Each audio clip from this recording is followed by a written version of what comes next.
Okay, I'm just setting up the live stream. Won't be long.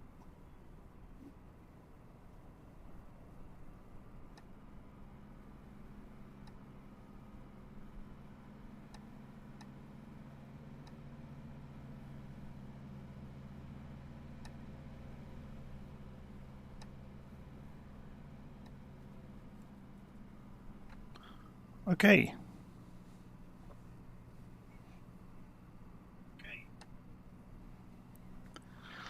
So this is the Aerosoft Airbus A330. So let's go and have a look around it. I'm just going to slow my drone camera down so it's a little bit more pedestrian as we move it around the aircraft. So we're going to have a look around it in detail and then we'll take it for a flight. So as I've written in the notes of the video, I'm very, very aware that lots and lots of the big name YouTubers, the professional airline pilots have already taken a look at this. They're probably given advanced copies in many cases, and they've come down on it like a ton of bricks, which I don't think is entirely fair, or maybe it is. I'm not going to get into it, but I'm not going to be overly negative. I'm just going to take it for a fly, and I'm not going to sit here and complain for an hour like so many others have. We'll just make the best of it, eh? So it's modelled really nicely, as you can see.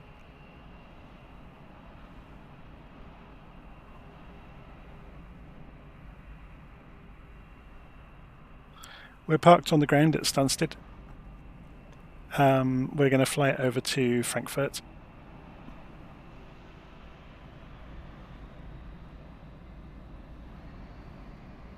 So let's go over towards the back of the engine, have a look at that in detail. I think half the problem with this simulator is the bar has gone up and up and up. And this Aerosoft version of the A330, obviously Aerosoft don't make things themselves. They're effectively a supermarket, but it's basically of the quality of the Airbuses that they released previously. So like the ones for P3D that used to crash P3D within 2 seconds of loading it because P3D couldn't handle enough memory to make a cup of tea. But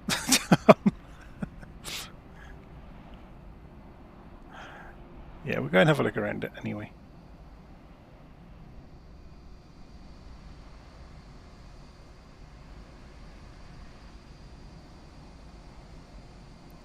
So you can see the textures are really nice,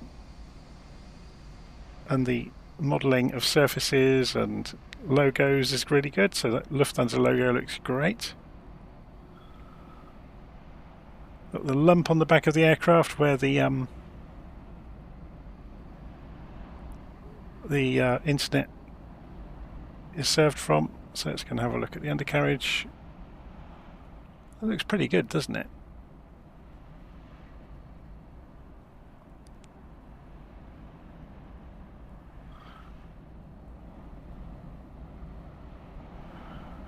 Okay, now we're just going to have a look around the nose wheel to satisfy people that want to go and see the last little bit of detail.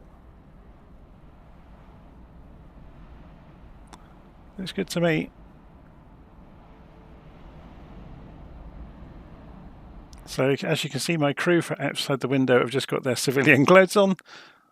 So looking around the cockpit, it's nice to see it's actually an A330 cockpit and not a mangled A320 cockpit with a different weight and different engine capabilities, which a lot of the retrofitted stand on the shoulders of the fly-by-wire project aeroplanes do. So it's different. It's laid out differently, and it seems to be really nicely built. Granted, some of the avionics might not work absolutely perfectly, but it looks good, and it's nicely modelled.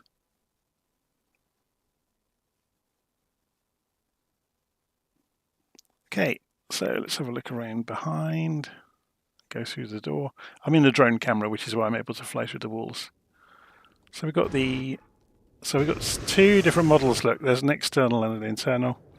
So you often see that with the simulator when you go through the wall with the drone camera.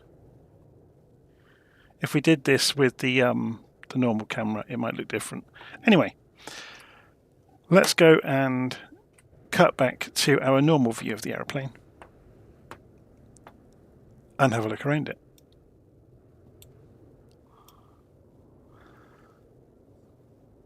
So, first things first then, we'll go and actually before we do anything, let's go and look at the tablet, see what options we get in here. I have noticed there is no calibration in the tablet for controllers, so I had to spend 5 or 10 minutes messing around with the controller curves in the simulator, but I've got it to pretty much work with the Thrustmaster controller, but it is quite finicky that, trying to get it to hit the various detents has been fun, and I haven't got it to work perfectly, so hopefully in a later version they'll introduce calibration controls. So we've got the option of going to look at charts, so we can go and obviously I need to put an ICAO code in, so EGSS, so it's all very basic at the moment. So then we can come down, whoops, and look at departures for EGSS. I think we're going to, I've looked at SimBrief already. I haven't actually generated it yet, but we'll go and generate this. It doesn't integrate with SimBrief yet. It also has problems programming airways into the MCDU. So there we go, we've got our basic routing. We will, because of the problems with airways, we'll just put the en route waypoints in along the way, which will hopefully be enough. Okay, so what departure were we doing? The Detling 2R. So Det 2R, there we go. So we can put it up on the screen. Not that we're going to use it, but we'll blindly let the airplane take us on our way. So we got, there is SimBrief in here though, look, this is interesting, isn't it? But I don't think it integrates into the MCDU. So sync plan. Did the others using this not notice this? So that was the last flight I did. If I refresh, that will obviously come up with the one I've just published. So if I show the OFP, let's have a look around this. It's a shame that isn't in a monospaced font. A lot of airplanes do that though, and that really annoys me. But again, it's a minor thing. But yeah, there's a lot of very expensive airplanes that show this in a proportional spaced font, and it's a bit of a pain. So if we close the OFP, so we'll see what sync plan does. As soon as we've got the airplane up and running, we'll see if we can sync payload. So if we sync payload and sync fuel, yeah, the airplane just moved, look, so that worked. We'll see what sync plan does in a minute. So going to performance, there's a nice calculator there. Ground services, so we can manipulate the fuel and the cargo. We also get some pushback controls, which is quite good.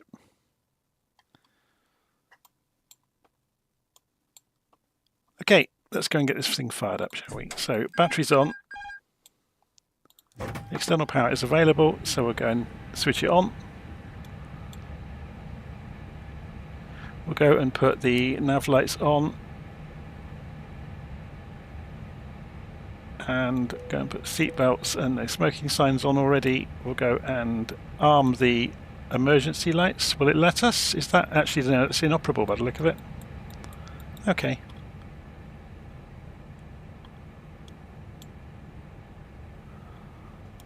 Just having a look around, see what we have got and what we haven't got. So nav on the ADIS. What do we get if we get any control over the speed of ADIS aligning? Panel states doesn't look like it. What does the door do? Oh, that's the pushback. Okay. Performance, checklists. Interesting. Okay, so we can see at the moment it's showing that. Do we get a system? I don't know on the A330. I don't even know if you get the panel that tells you how many minutes, or would it tell you down here? maybe. Anyway, we're not going to worry too much. We're going to wing it mostly. So APU on and start.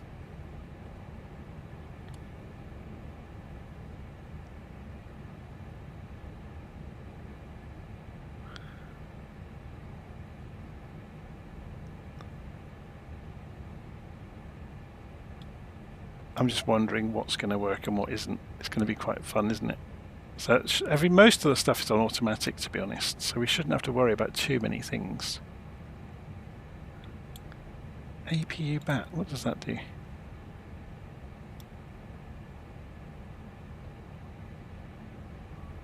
So can we use the ECAM buttons to see the state of the APU? I was already doing it. So is it not coming up? I told it to start.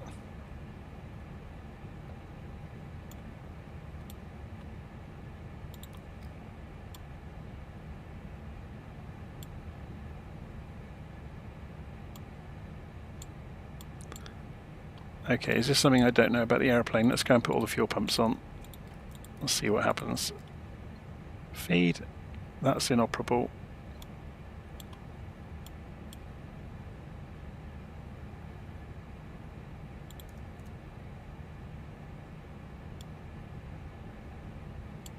Okay, it needed fuel pumps by the look of it.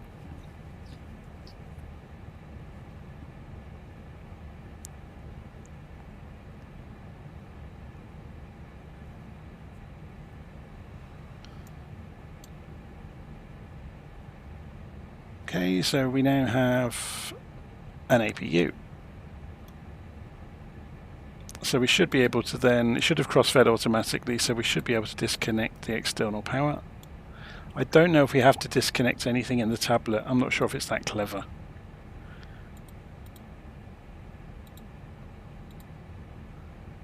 No. Anyway. So if we go over to the MCDU now, we're going to program our routes. So can we brighten this up? Yes, we can. And go to init. So we're going from EGSS. Should we see if we can rotate the view round a bit somehow? If I do that,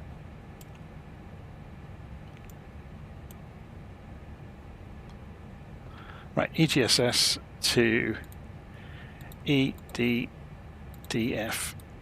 and just double check. EGSS to EDDF.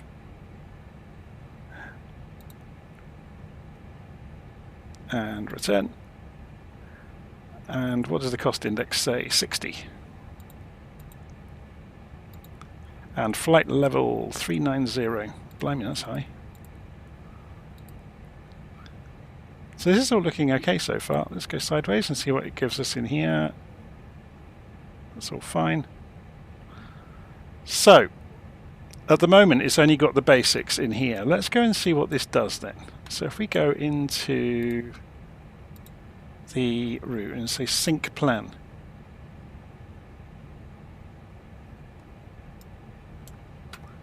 What's it done? Nothing. Oh no, there it goes. It's done it. It just took it a moment.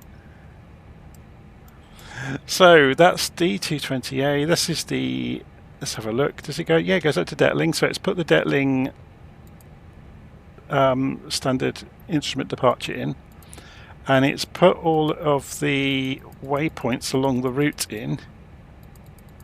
So it's done it all for us. And then the run into runway 25 right at Frankfurt. So that's all done.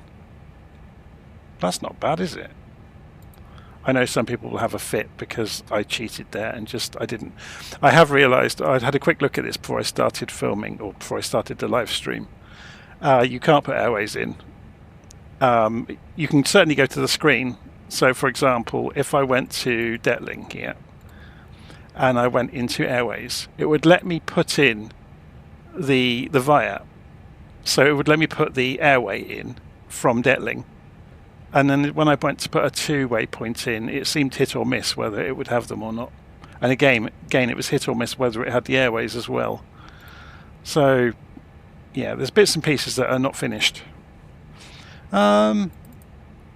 Also, inserting waypoints directly into the legs page, it's a bit backwards. Normally you insert, so say if I wanted something in front of Dover, I would key it in and put it in, and Dover would move down. I've seen this done in another aeroplane ages ago where they did it backwards, and you had to select the waypoint ahead of where you want it. So they've done that. So it's wrong, but I'm sure they'll fix it. Oh, just out of interest, if anybody wants to see this, if you've gone and bought the A330 and you can't get the controller working and you've got the Thrustmaster Airbus quadrant, I'll show you my... So I've set up a profile for it. And there's my sensitivity curves. So 88%, 47% on the neutral, and that's about it. And that gets it more or less on the detents. Okay. So let's see what happens with these fancy pushback toys that we've got. Oh, it's not really fancy, is it? But pushback. So it's saying the tug is connected. Let's have a look outside. No, it isn't. Push. Or we ought to go and check that we've actually got control over the parking brake. Can we lift the... Yeah, we can lift that up. Park brake. Yep, park brake works. I'm guessing ground spoilers work as well. Yep. What about predictive wind shear? No, that's inoperable. Let's go and... Whoa, that's some serious zoom levels on the display, isn't it? It's nice to see the airport though on the map screen, on the navigation display.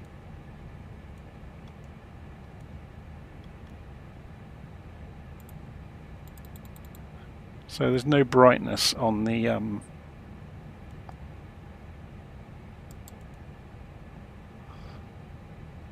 standby attitude indicator. So we want the tail to be going to our left, don't we?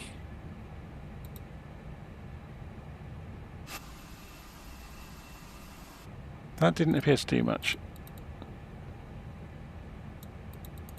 Okay, so it does when it has a mind to do it, but it was unreliable selecting left.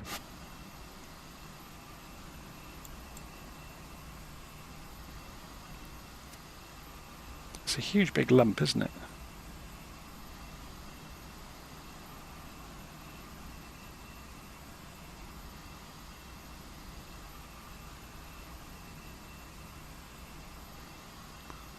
So this is the Aerosoft A330, just reading the live stream comments there. So let's tell it to go straight again and disconnect the tug, put the parking brake on. So yeah, I've just chosen the Lufthansa colours that came with it. But this is the, I know the number doesn't match the aeroplane model, but that's just what was on the livery, okay? So if I go and show you, just to prove it, if I go into the community folder, we've got the Aerosoft Aircraft A330 PW. So that's what you're seeing in the sim. I have no other A330 installed.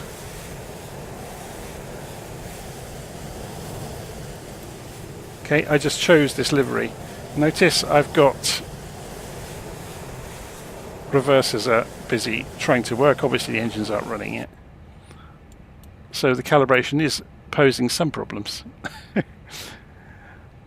Okay, shall we go and see if the engines will fire up? So we're going to put the APU bleed on, and then we'll see if the switches work between the various systems. So we're going to go ignition. So the screen's changed. Engine number 2. So we've got N2 is coming up. Should we go and have a look at this outside as it comes up?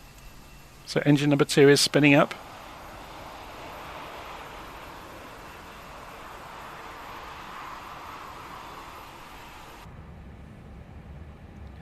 Coming up through 20%.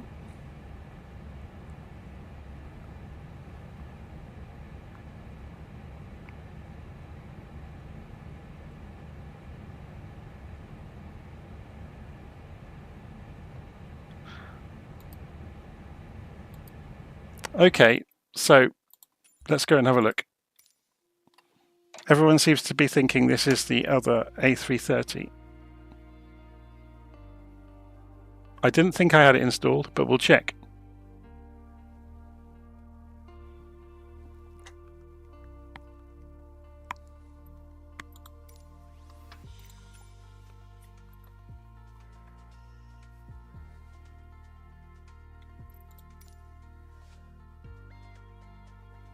So are we saying that this is the Aerosoft one?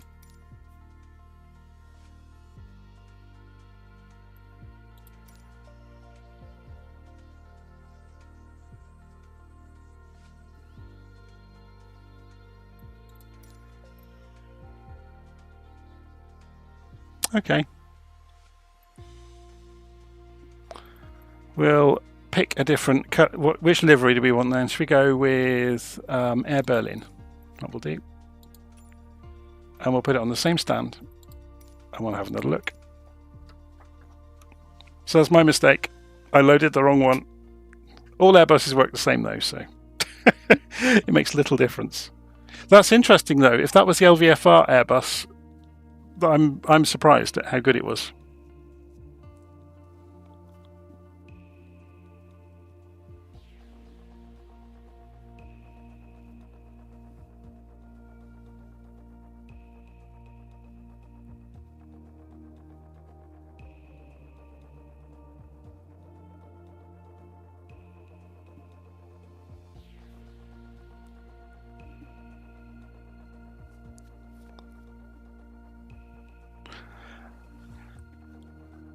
I'm just trying to remember, is it the LVFR that has the Horizon add-on for it then, that injects the fly-by-wire kit into it?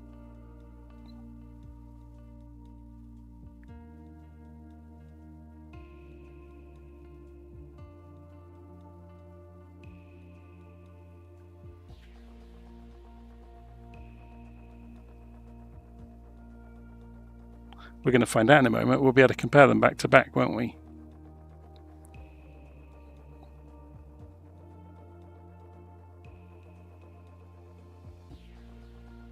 So I'll edit the first few minutes off the video later, so we don't confuse people that come in saying, hang on a minute, what's he doing? This isn't it. I need to make sure all the switches are back in their normal positions, don't I? Okay, so we'll need to go and recalibrate and have a play with the various buttons, which is good.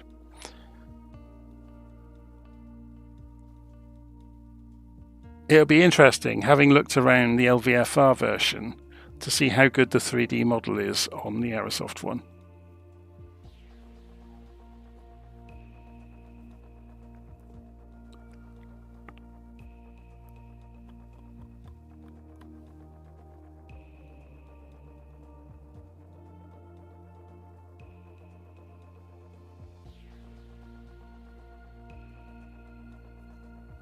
Well, we're going to find out about calibrating the throttles because you're going to see me do it.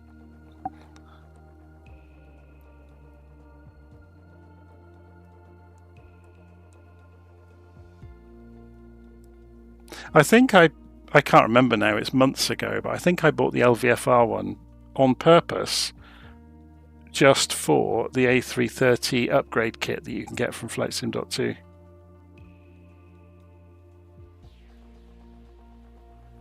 Well, we're going to go around the cabin. I'm just reading the live stream comments. We're going to go around the cabin anyway and have a good look at it. So it won't be a problem. We'll find out as we go what works and doesn't work. And we'll work around things that don't work.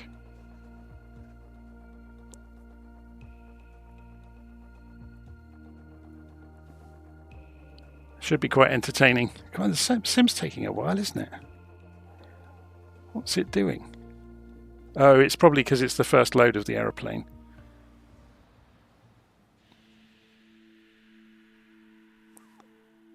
Okay, what's going on with that? Ready to fly. And we'll change the time to lunchtime. And it's loaded up at the gate with systems running. Why?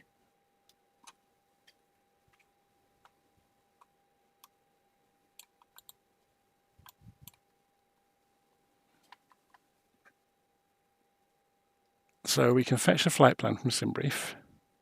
Unknown user ID, good.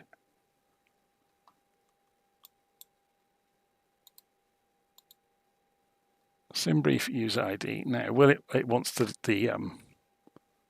okay, that's letting me type.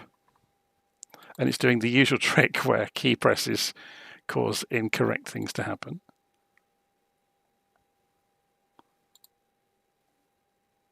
You can put wallpaper in.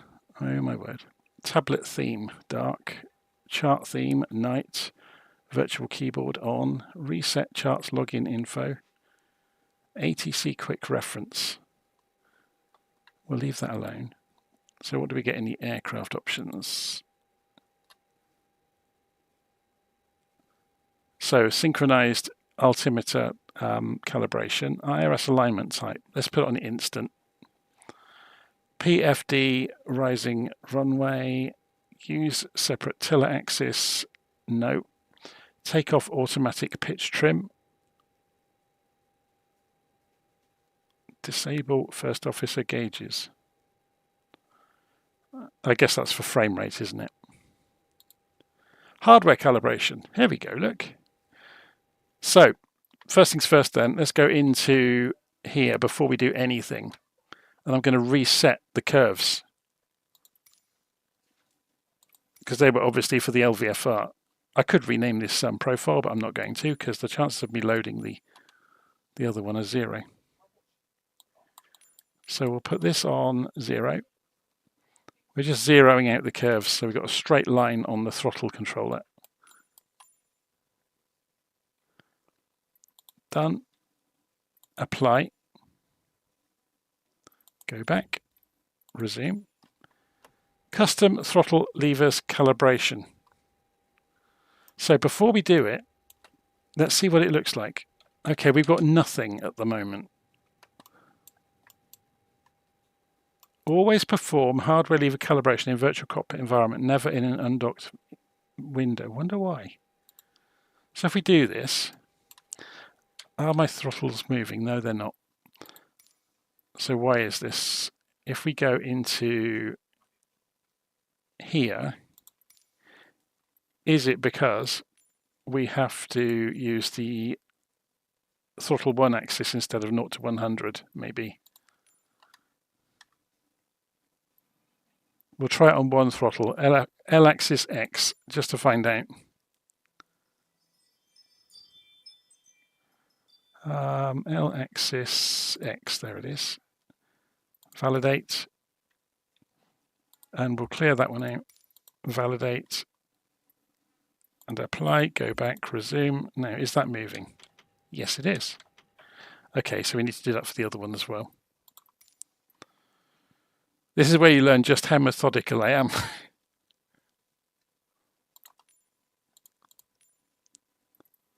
So we want to show all of the axes. So throttle 2 axis is this one, and that will be L axis Y. Validate and clear the other one out. And it was with the reversed axis on the other one as well. So apply, go back, resume. So now we should have both throttles. We do. So reverse max. Move them both back, reverse max.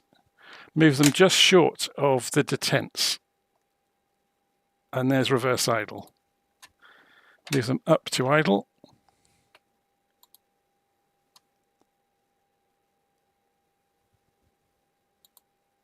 I didn't actually set that, did I? So set current, set current.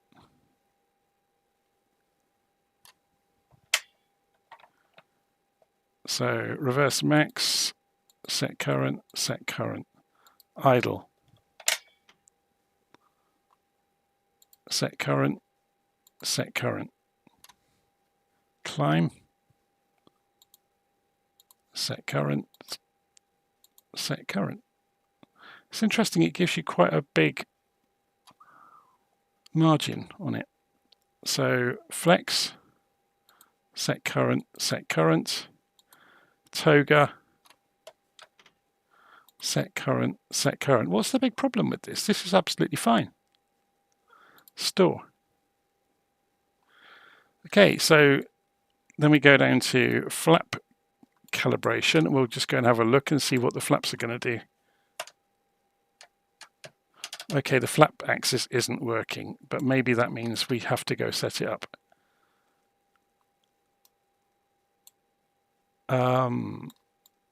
So if we come in here and say on, is it going to move? It's reversed. So can I reverse the flap axis in here? Flight control surfaces. Flaps axis, reverse the axis. Apply, go back, resume. So, set 0.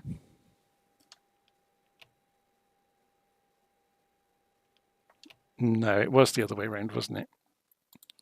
So it wants to be the other way. We will get there eventually, don't worry. Secondary control surfaces, so don't reverse it. So set 0. There we go. Set 0. Set 1. Set 2. Set 3. Set full. Okay. Speed brake calibration. Well, we're presuming it's going to have the same problem. So we got 0 through to max. So let's go and set that. So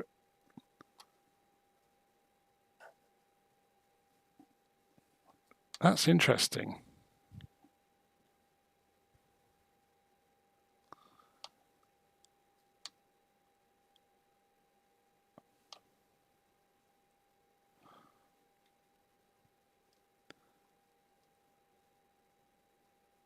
So why have they got arm as on axis?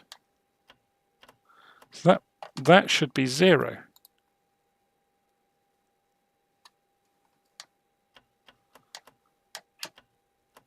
And that should be set max. Maybe the A330 has it on the axis of the spoiler. It's here, isn't it? Armed. But that's a pull control. That's not on the same axis. How very odd.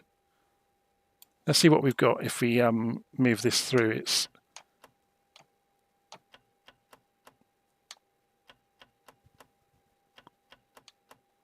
That's annoying. Anyway, it does mean if we got them retract, then we got the ground spoilers armed, and I'm guessing we can no, we can't override it. Oh, that's extremely annoying. So let's go and have another look at that. So we're going to set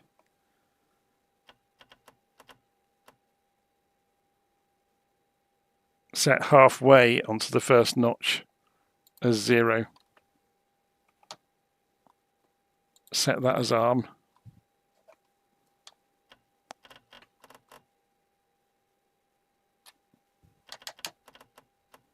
But will that work? So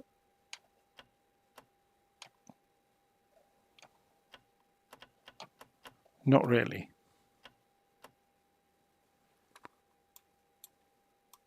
We're going to have to just have ground spoilers armed all the time, I think. So that's something they're going to have to fix.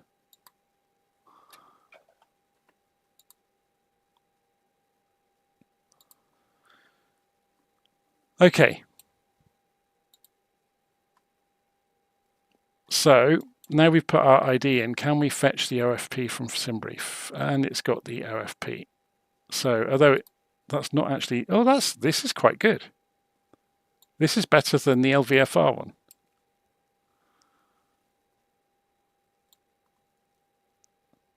Does it show the graphics down the end as well? Yes, it does.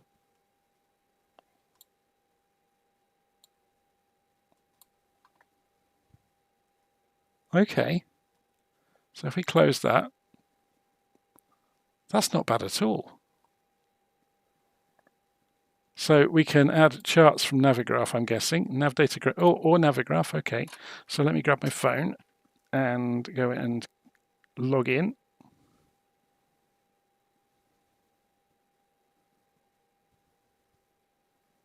Of course, it's odds law now. My phone's not going to work on the 2D barcode. Oh my word, why isn't it working? Navigraph.com/code and put in the code. We can copy it by the look of it. I didn't mean to do that.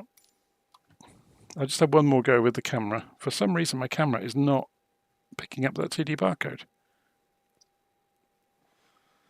Okay, CK6H6SDH.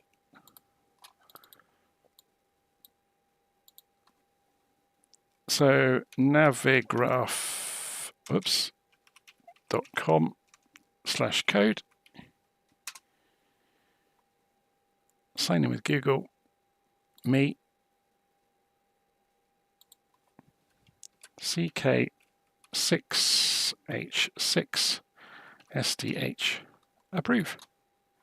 Allow.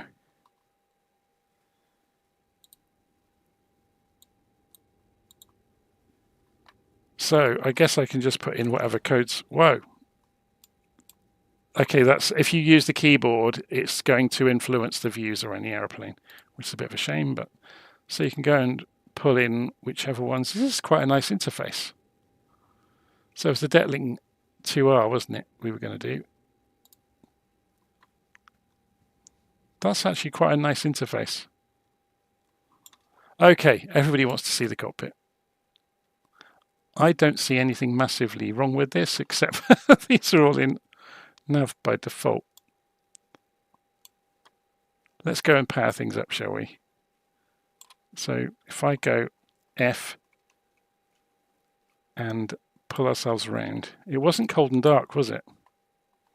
So have we already flattened the battery while we've been sat here? There's batteries on. We have no external power. I think we're dead because we've been sat here messing around for so long.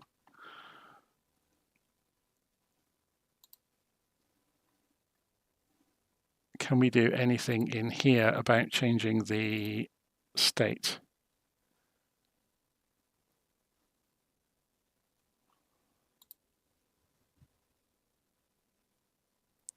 Doesn't look like it.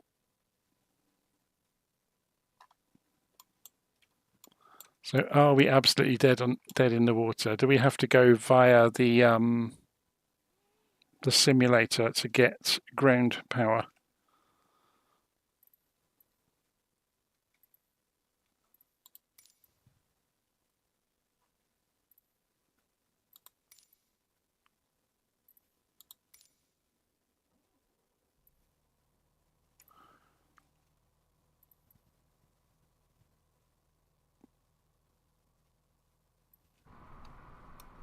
So where's the ground power unit? Has he appeared? There he is.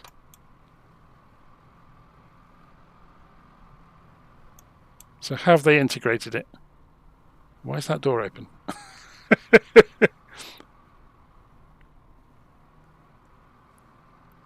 And now he can't decide where he wants to park, other than trying to write it off on the tractor. Oh, come on, Mr. Idiot. Flight sim driving school.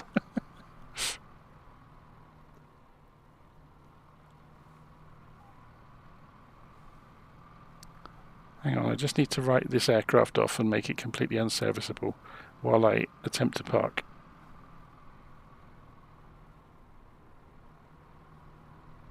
What's he doing?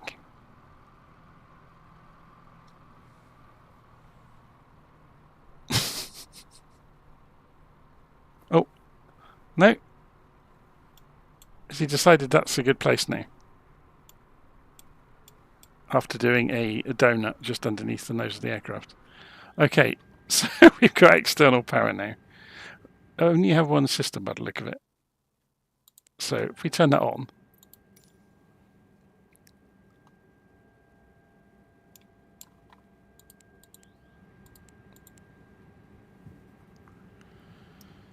I'm not going to do things fully in order.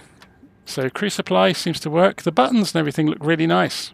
So should we go to the drone camera and have a look around it properly? Now we've got the basics working.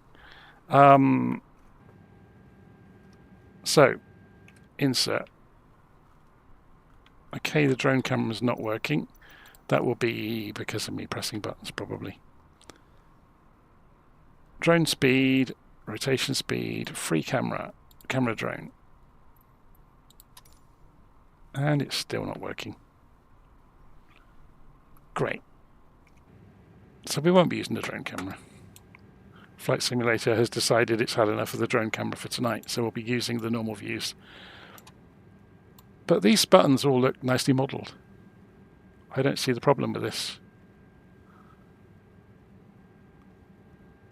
So now we set it to align, didn't we? And it's on BAT, which is fine. We haven't started the APU yet, so we'll go and do that. Let's go and look at the... Yep, so the APU screen has come up.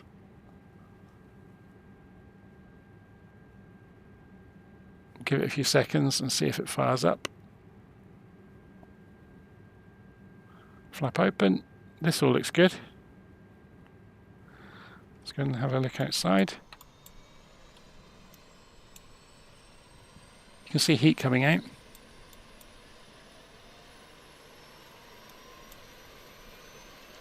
So how do we control the doors while we're waiting for that? Must be over here. Aircraft ground handling. So we'll close those doors. Are they animated? Yeah, they are.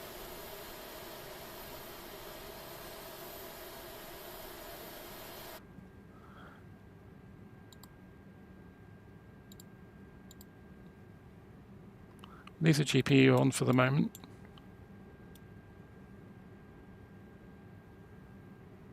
So it appears we've got some lights on already. So the strobes are on auto. Nav's already on 1. Seatbelt sign can go to on. The emergency lights are already armed.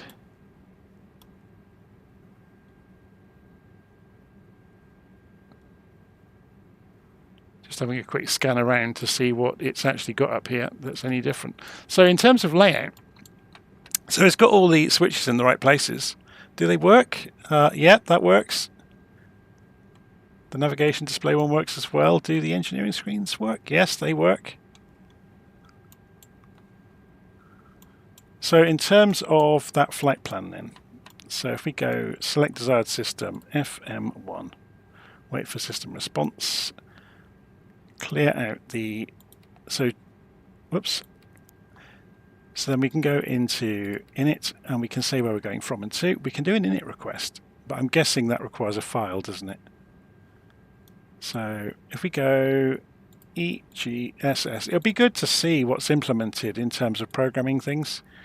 So EDDF,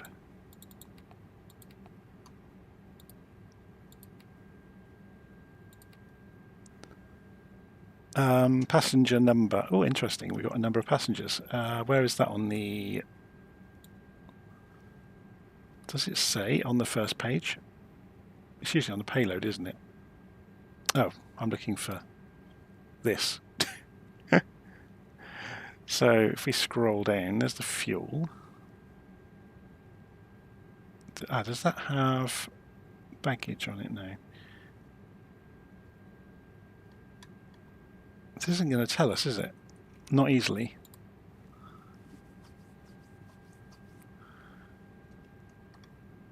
All I'm really worried about today is putting the flight plan in. Anything else is a bonus, really. So we'll make up a number of passengers. We don't really care. Flight number 123. Cost index was 60. And 390 was the cruise level. So let's see what this does.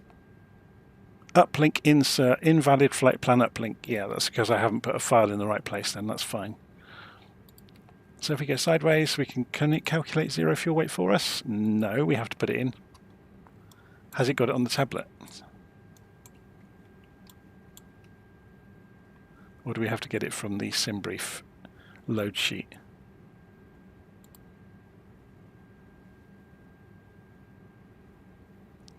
So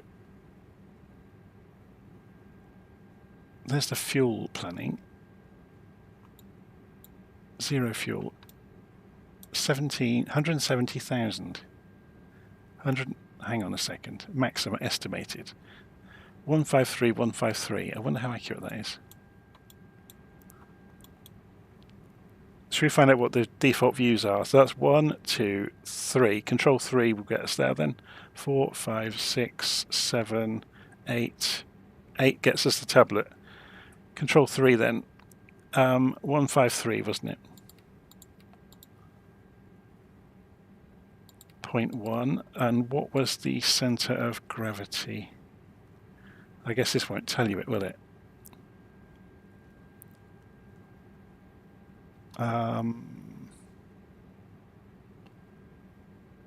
No. Is it serious? Has it not got a calculator? If we come out of here, ground handling, flight info, payload and performance. Aha! CG chart. 27.4.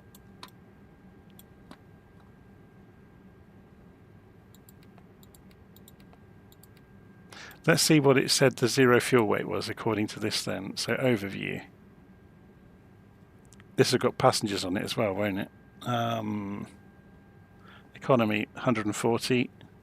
First that's 171. 286. Yeah. Total 286. And yeah, that's correct. 153, 153. So we can put in those numbers in a moment. So we'll put that in. Can we do fuel planning to go and get the block fuel? No, not implemented. So what's our block fuel? Does this tell us here? Fuel. Total 12.8 probably as far as this is concerned. 12.8. Okay, let's go back this way. So what was our number of passengers? 286.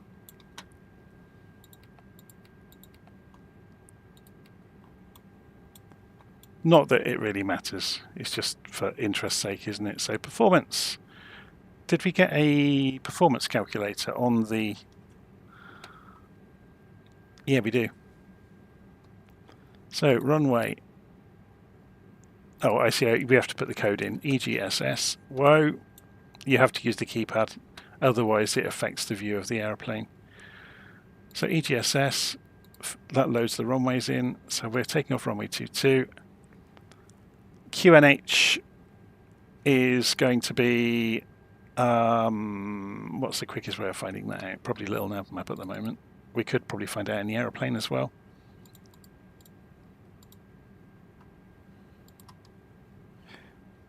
It'd be 996, won't it? It'd be in hectopascals being an Airbus, I would imagine. Yeah, 996.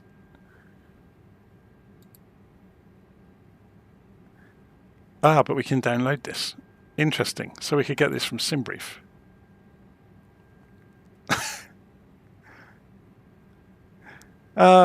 Takeoff weight, center of gravity. So did that not tell us that on the other page? Can it not fetch that for us? Is that what this is for? Yes. It's a shame there's no tooltip on it. That's all fine. Flaps optimum, calculate. So 140, 140. I can't send it to the MCDU, that's a shame. So 140 and then 144, flaps 1, up 4.2 and 35. So let's go and see about doing that. So 140,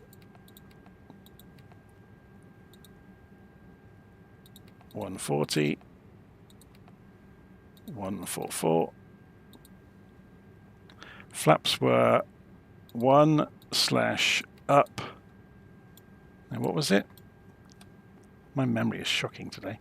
Up 4.2.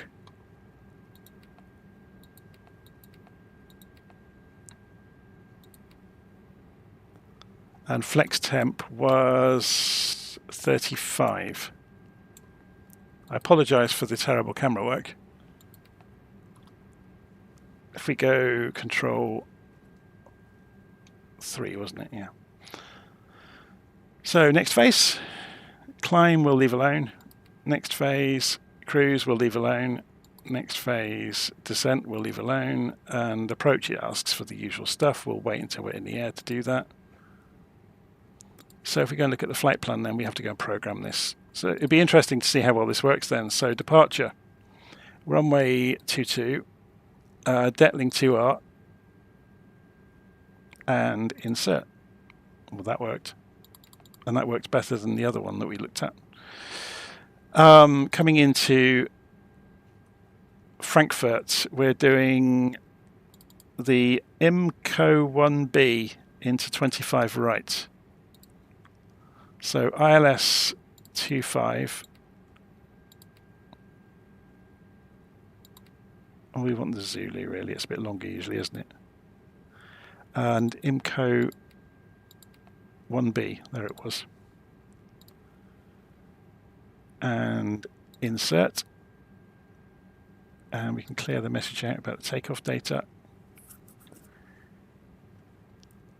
Okay, so let's see if we can put airways in, shall we? So if we go and select Detling and then go airways and see how well this works. So we want L6 to Dover.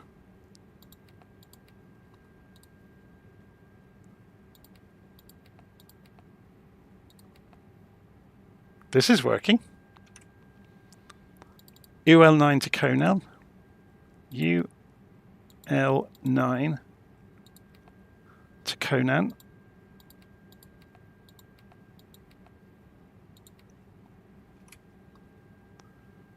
UL607 to Spy. UL607, wasn't it? Yeah. 607 to SPI.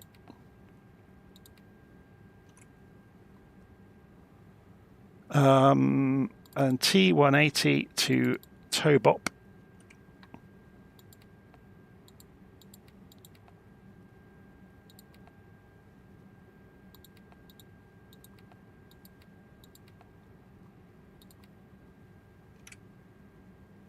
And oh, of course, it's split it because it's got a change of flight level in the middle of that. And then T180 to Nivnu. So we could probably change that straight to Nivnu just to simplify it for today. Let's see if it will let us. Not allowed. So we can't overwrite them. So we'll go T180 then. We'll follow it on the easy way.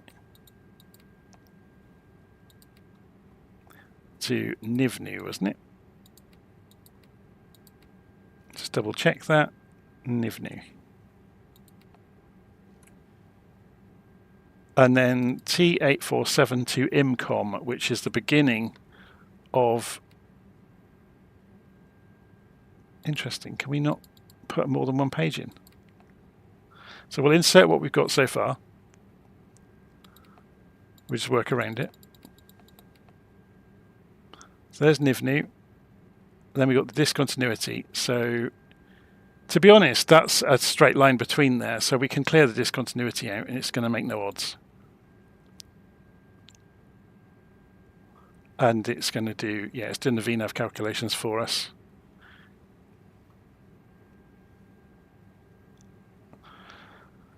So that all seems to work. I can't see the major problem with that. Should we go and have a look around outside?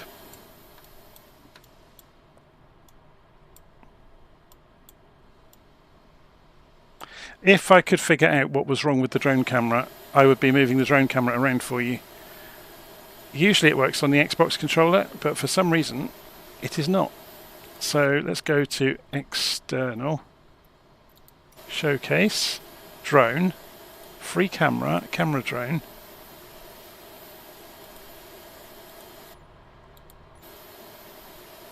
That's the drone. Drone focus is disabled, lock mode is off, follow mode, is it that that's causing it? No. Follow just means it will stay relative to the aircraft, doesn't it? Zoom level, drone speed, I can do it on the keyboard, I'll just turn it down. If it's going to let it... No, the drone camera is stuck. That's a bug in Flight Sim. The drone camera has always been buggy in Flight Sim.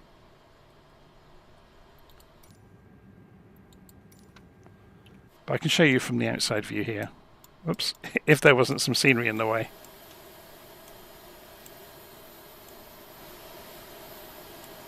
It looks the part though. So someone's saying press the C key. Could it be that? Oh, it is. I should have thought of that. So when we were using the tablet and it was reacting to key presses, I probably inadvertently put it into that mode. So we can go and have a look around in detail now at the model. It looks pretty good to me. I think there's been an awful lot of very unfair criticism. Okay, it's not finished in terms of avionics, but this looks great. And this is a huge step up over the LVFR that we just looked at. The LVFR that we looked at accidentally. So this looks really good. Of course it might not fly like the real thing, but who are we to know?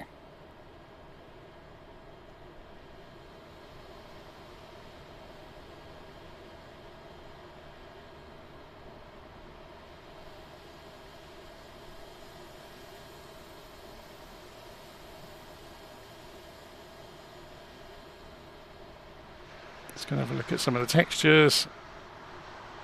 They're very good, aren't they?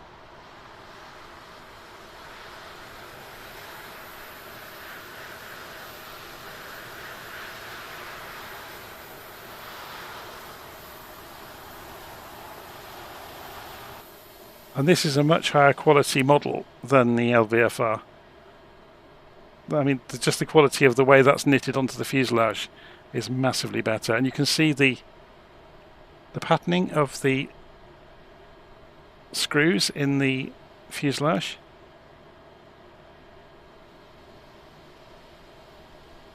Very good. Okay, should we go and fly in through the insides? So obviously, okay, this is all very simple then. Oh, this might be just purely because we're in the drone camera though. So if we do the same thing from inside the aeroplane, let's see if we can go for a walk. Maybe we can't. No, it clips, so it hasn't got the interior model by the look of it.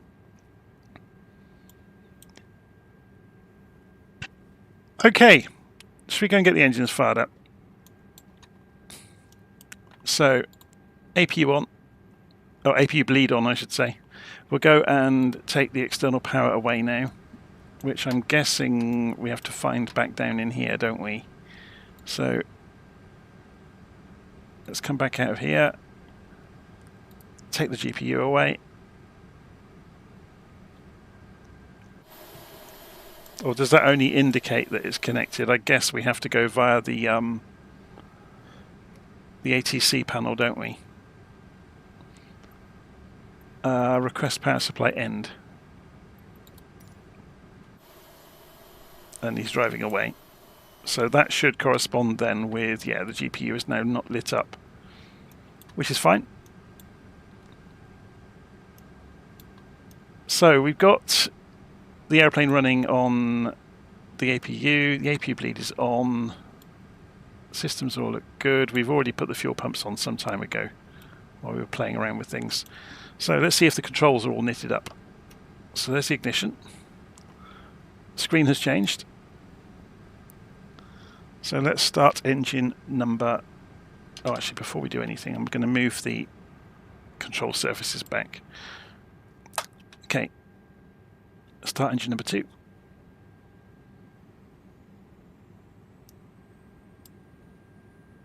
Nothing is happening. PSI is increasing, but we're not seeing an N2 go up.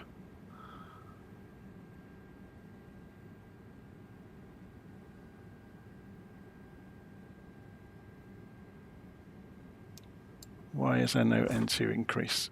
Oh, it's showing an N1 increase, but no N2. That's very odd.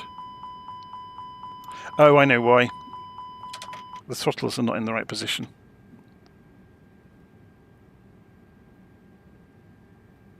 But it still started. It's just not reflecting what's going on very well. Let's have a look at the engine.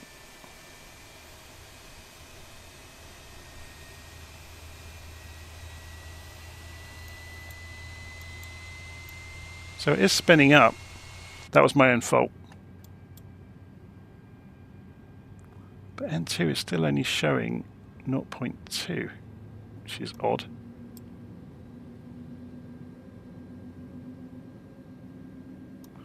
So let's see, have we got predictive wind shear? We do this time. TCAS is on standby. We'll go and turn that on while we're at it. So this is going to be an interesting one, actually. I noticed this the other day. So there's an on switch down here, which caught me out on a different Airbus. They don't always have that switch. Go and calibrate the QNH for the local barometric pressure while we're waiting. So let's do this again with the throttles in the right position. Yeah, it's working. The N2's up here. So what's this N2 for then? Why is there 2 of them?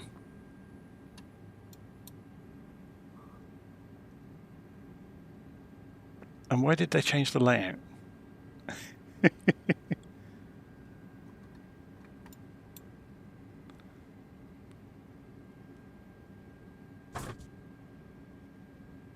I'm just watching to see if any states change above as it transfers over. So the clunk you heard there would have been the relays for the electricity.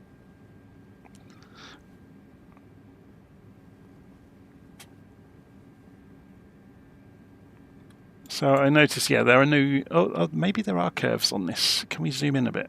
No.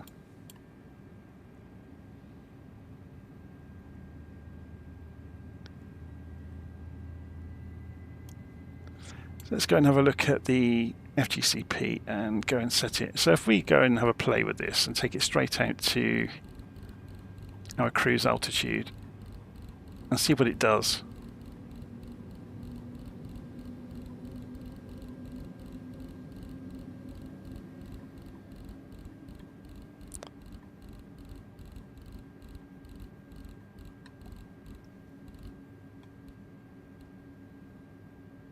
So if we were to say manage mode, it's interesting it will let you do that on the ground.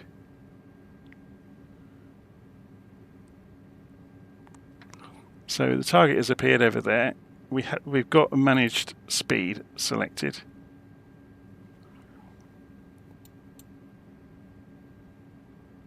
So engines are both running. So we should be able to then turn off the APU and the APU bleed. Now, can we turn before we hit the buildings? Or do we need to push back even though we've already got the engines running? Oh, it's going to be playing a slalom with the posts, isn't it? So press Shift and P. Let's see what happens. Do we have to request pushback?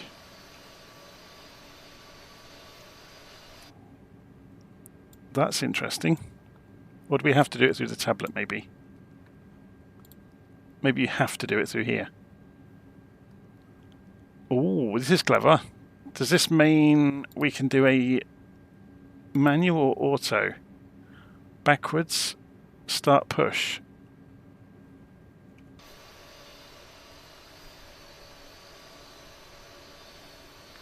Why is it not going to do the pushback? Reset, start push. It won't push. Why not? Have I got something misconfigured? I've still got the ignition system on. Parking brake is now off. Why would it not want to push back? And why has it got an electric bat one on? The batteries are on.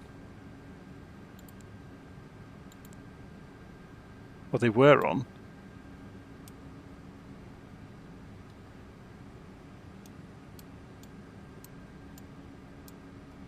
Start push.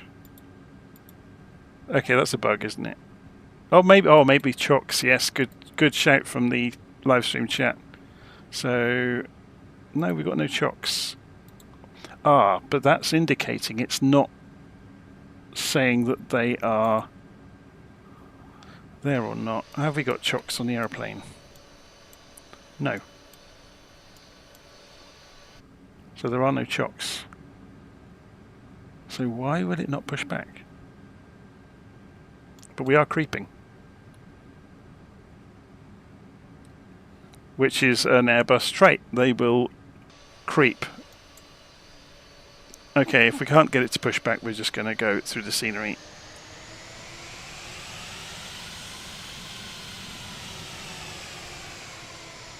Look at, oh dear. So we can't steer.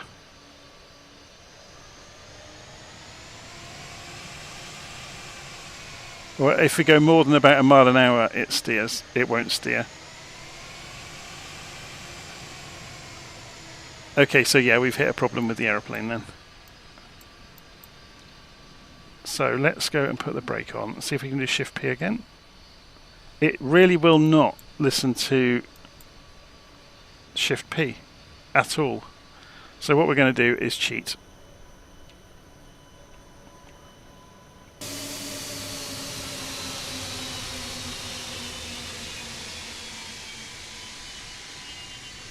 Have we just lost the engines coming out of slew?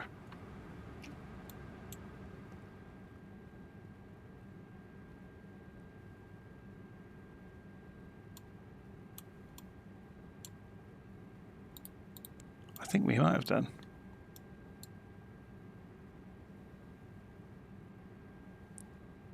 Oh my word. So slew broke it. Great. Let's go and put this back onto ignition. And it's coming back up. So yeah, there are bugs. Is the end, is the story there.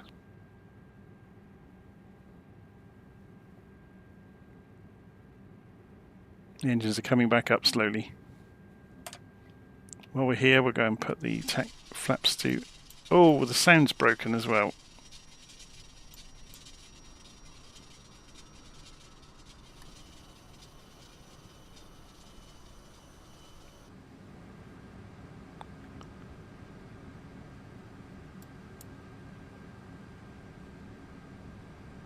So, there we go. It's just woken back up, look. Will that give us hydraulics now to move the flaps or the steering, or will anything work? Right, let's try that again.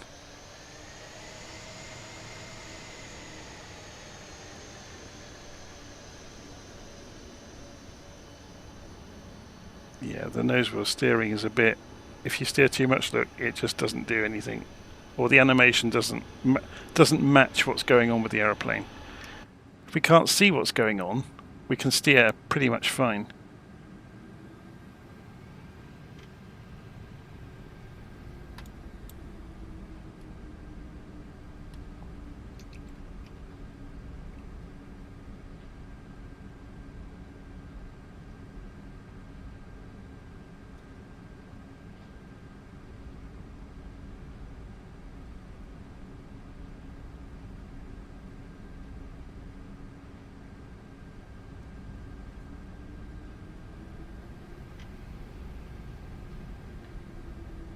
Okay, we should have had the taxi lights on, obviously, before taxiing.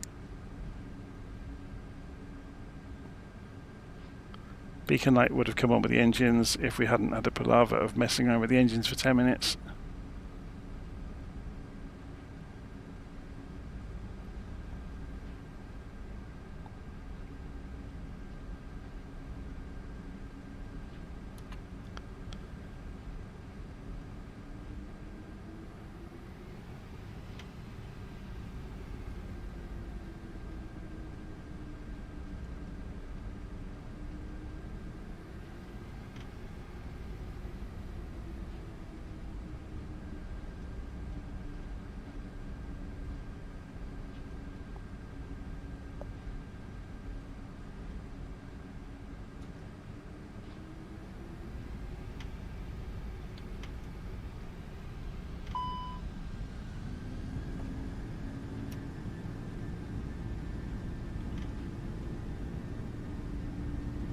Okay, let's see what happens.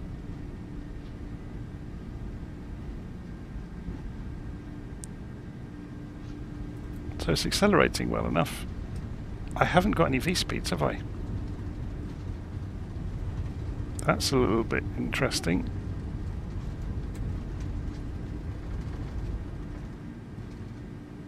Why have I not got any V-speeds? I'm sure I put them in. Or maybe I didn't.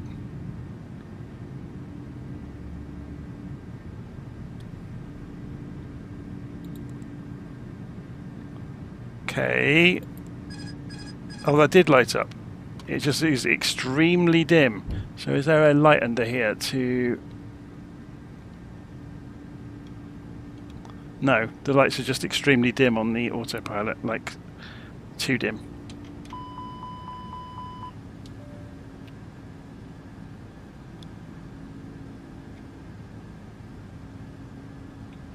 We should have had the landing light on then, but oh well. It's a comedy of errors now. So we don't need the ground spoilers armed anymore. And it is letting me disarm them. So I seem to have lucked into that. Okay. So yes, there's certainly a few bugs in the aeroplane. But on the whole it works.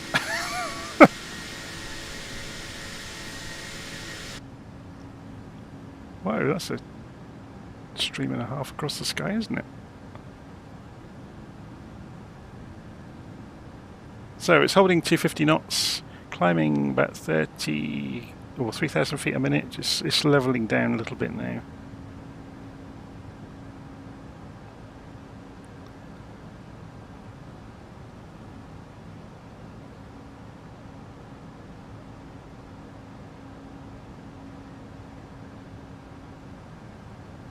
So the next question, can we open this while we're in the sky? Will it break the aeroplane?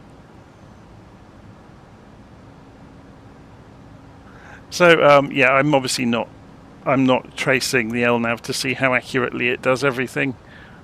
Oh, we've gone through the QNH obviously, so let's go to, is it pull on this one? Yeah, standard, there we go. And it was synchronized, wasn't it? Yeah, was one of the options.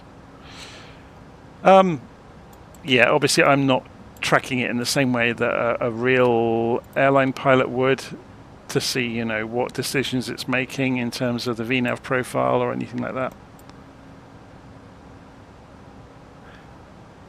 This obviously has a few bugs, but I think once they're sorted out, it's not that bad. We were able to program the route, which makes it immediately better than the Latin VFR aircraft. It's following the flight plan, which is better than a lot of the aeroplanes in the simulator. It's also managing the speed fairly accurately.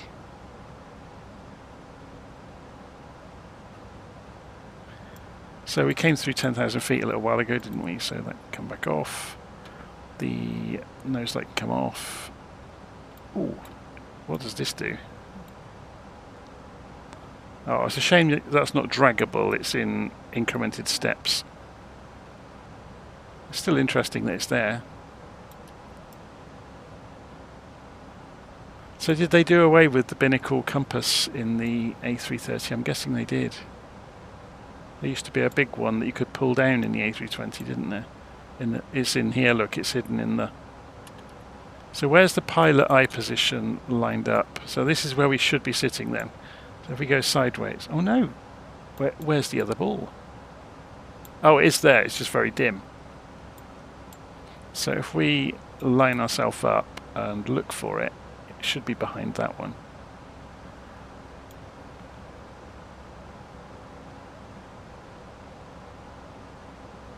So let's go and try. We tried the screens out, didn't we? Yeah, the brightnesses all work.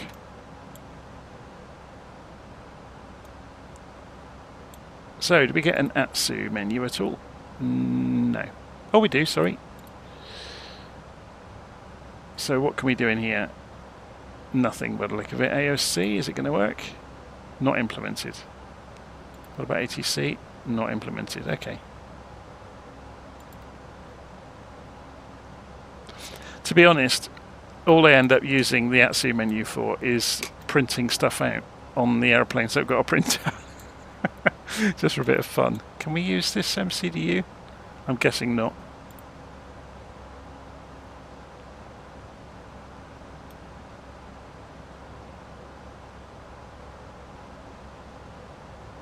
Are these independent of each other? So if we were to change...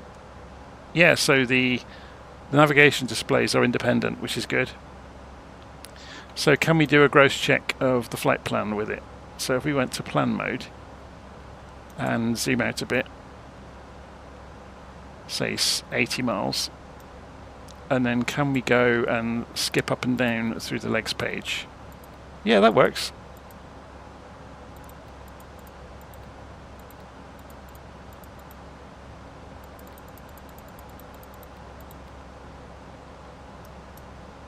So there's a lot that does work.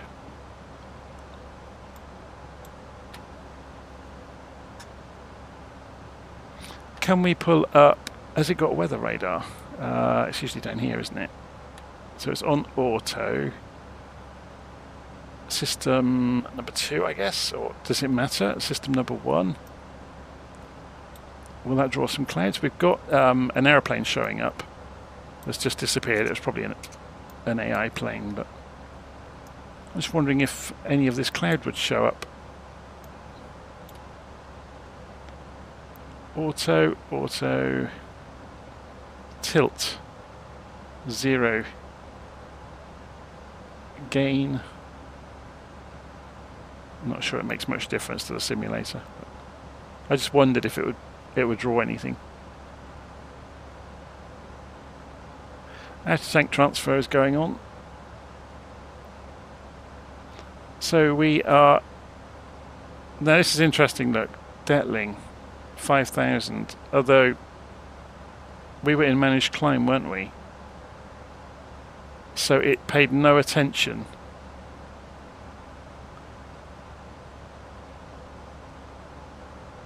That's interesting. So it pulled this in from the internet. Or no, it didn't, did it? Oh no, I chose the departure. So let's go and get Navigraph. It just occurred to me, I think there's an altitude restriction on the way out. So unload, import from SimBrief. This is the flight we're doing. That one. We'll put the auto IFR plan on. So if we go and look at that Detling 2R, yeah, look, there's a 5,000 feet restriction until you get to Detling. And it didn't load it. I only just noticed that. It climbed us straight out.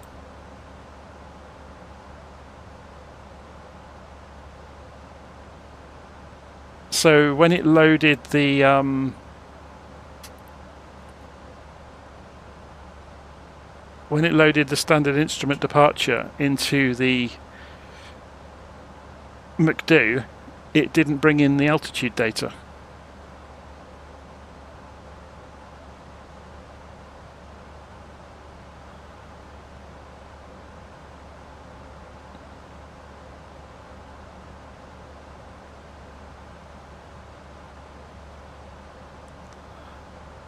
So everybody goes on and on about Aerosoft being in the gutter and very similar terminology or words.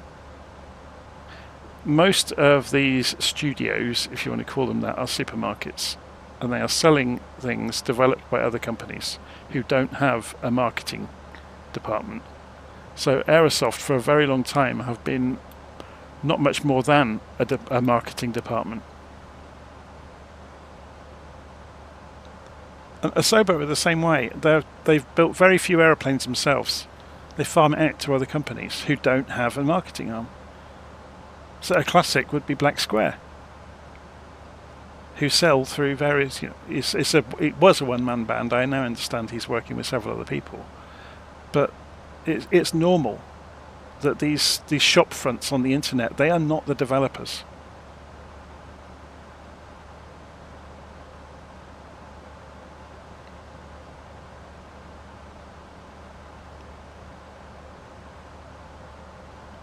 This seems to be fishtailing around.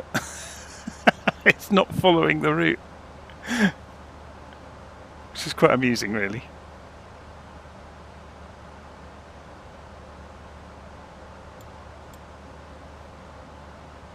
So let's reduce the range down. It's fishtailing along the route, look.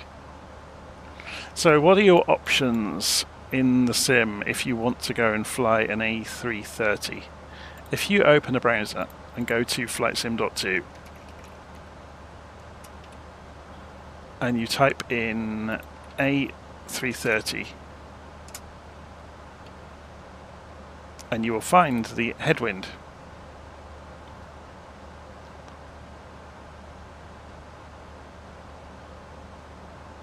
There are only liveries for it though, aren't they? So where do we find the actual aircraft these days? Headwind, A330, MSFS. I know Headwind had a bit of a, not a run-in, or the press like to make anything, a story out of nothing, don't they? But I know they wanted to put it into the fly-by-wire installer, and they couldn't for whatever reason. So they have their own installer for it. So if you go to headwindsim.net, you can go and get the free A330 that works really nicely. Obviously it's heavily based on the A320 programming from the fly-by-wire project. It's a fork of it.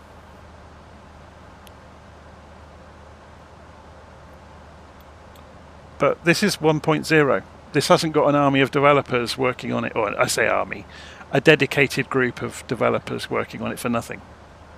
This will have been built to a budget and a time scale. And there will have been licensing involved in borrowing code from elsewhere.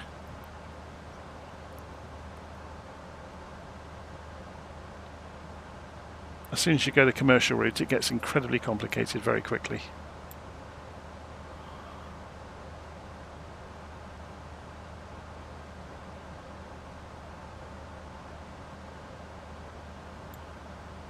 But this isn't too bad. It works, just, although we're going the wrong direction. So it's now going towards the Dover, or no, it should have switched over, yeah, Dover to Conan, it's just changed. So the airplane is turning left. But it does seem to have a problem following the flight plan accurately, which if you are a stickler for, what's the airplane doing? Is it working as per the laws of an Airbus? Then obviously this isn't going to cut it. It's certainly no Phoenix. But if you just want an airplane that will get you from A to B, but you might have to fight it a little bit along the way, then this is going to work fine. Of course, this is famous last words. I haven't tried to land it yet.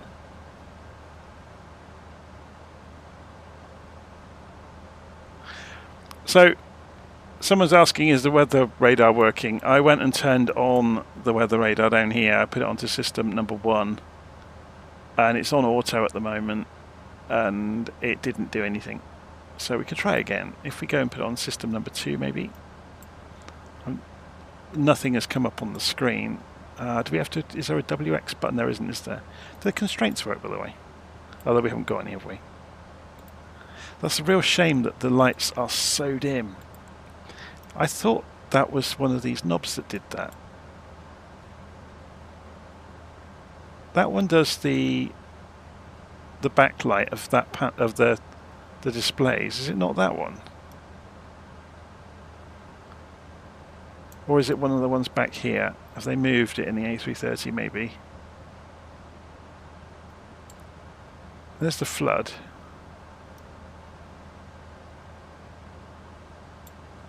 Yeah, I'm not sure. Because that's just the primary flight display and the navigation display.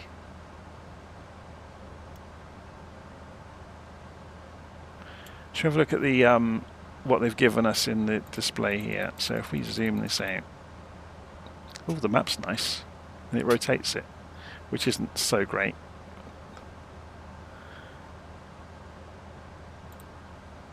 That's better.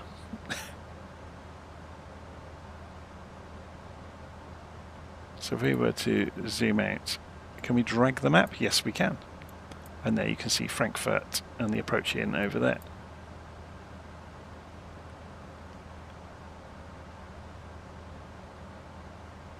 It's got the option to pause before top of descent, which is quite nice for people who fly everywhere on autopilot. And I don't know why people do that. You know, who never control an aeroplane. But I guess if you want to go and make a cup of coffee and or your other half is summoning you.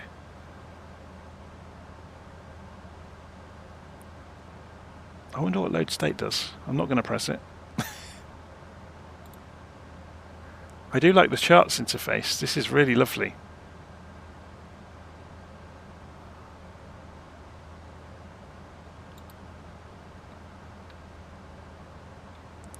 So flight information is really good as well. It's obviously a very different interface that they've built here than I've seen in any other aeroplanes. Does this... Oh, it changes the size of the text. Okay. So any of this data can be refreshed for the meta. So we can go and get an update on the weather at Frankfurt. That's nice. The payload and performance. This was really good once I discovered it was here and it worked.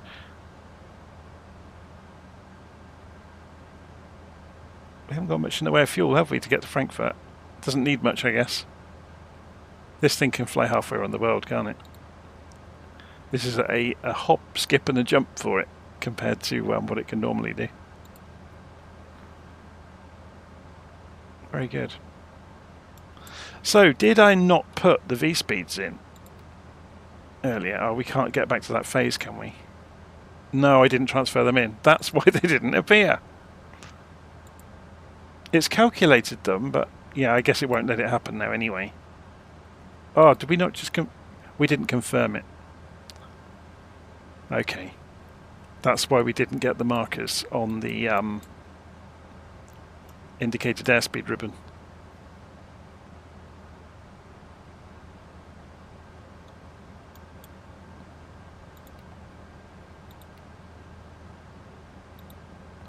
Should we go and put the destination data in? Do at least one thing right in this flight today. QNH. So let's go. Oh, we can get this from the tablet, can't we? I keep forgetting this. So Control 8 goes to the tablet.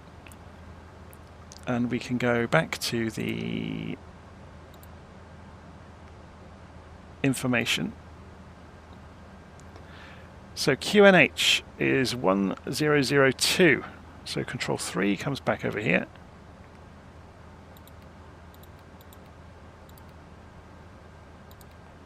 Temperature.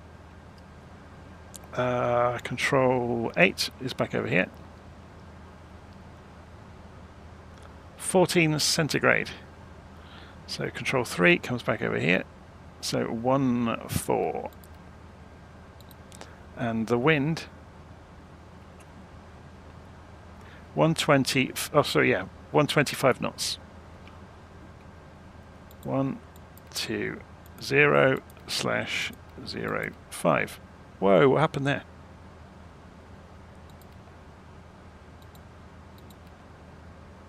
And that lost us the scratch pad.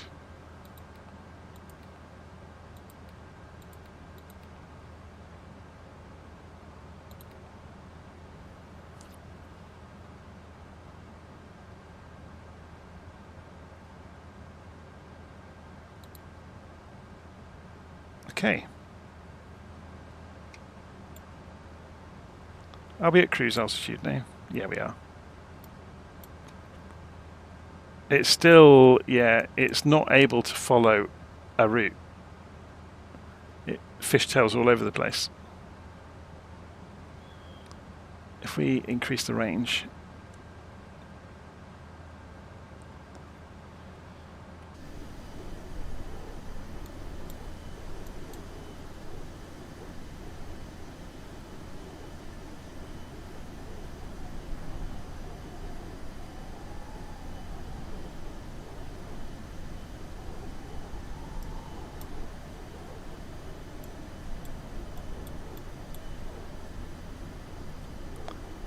okay, while we are en route for the next few minutes, I'm going to go make a coffee. I'll be back in a bit. And then we'll discover if we can land it. So I apologise for the start of the video. That's the funniest thing I've ever done. I loaded the wrong aeroplane. I didn't even realise I had the LVFR installed. It obviously came in with the old marketplace installations, and I haven't deleted it yet.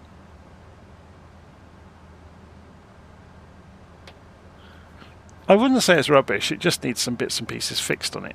Once it's had those few bits and pieces fixed, I think it'll be fine. It is amusing how triggered some people are over the most minor of things. Or it's amusing to me. And I know a lot of people will be flying VATSIM and things like that, and they will need stuff like holds, which hasn't been implemented yet. And they'll need it to fly in a straight line. But no, overall, if you just want to play around in an A330, the trouble is it's £25 to play around in the A330 versus a free version with an A320 cockpit, which works quite nicely.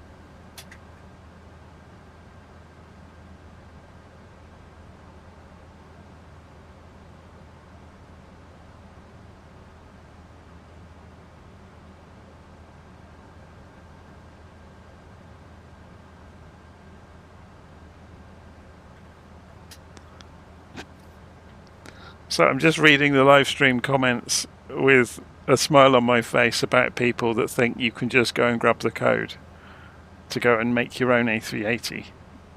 Yeah, that's not going to happen.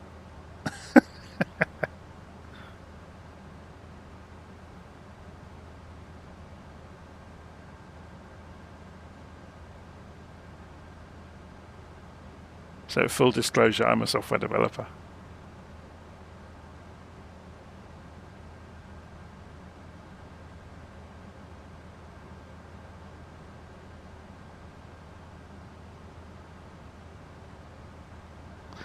I would imagine if the A380 gets out early through some means, that there's a story I vaguely remember. Actually, no, this is not fishtailing. This is expertly crabbing into the wind. I just noticed we've got an 81 knot crosswind. It's doing a very good job of it as well. Anyway, I was just going to say, I vaguely remember a story of... Now, I'm going to get the story wrong. There was an aircraft released many years ago, or a fork of an aircraft,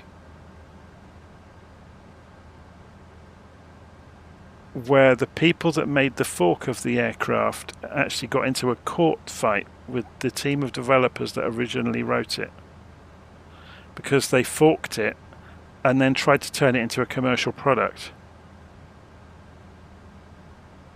I'm trying to remember what their name was and what the aeroplane was.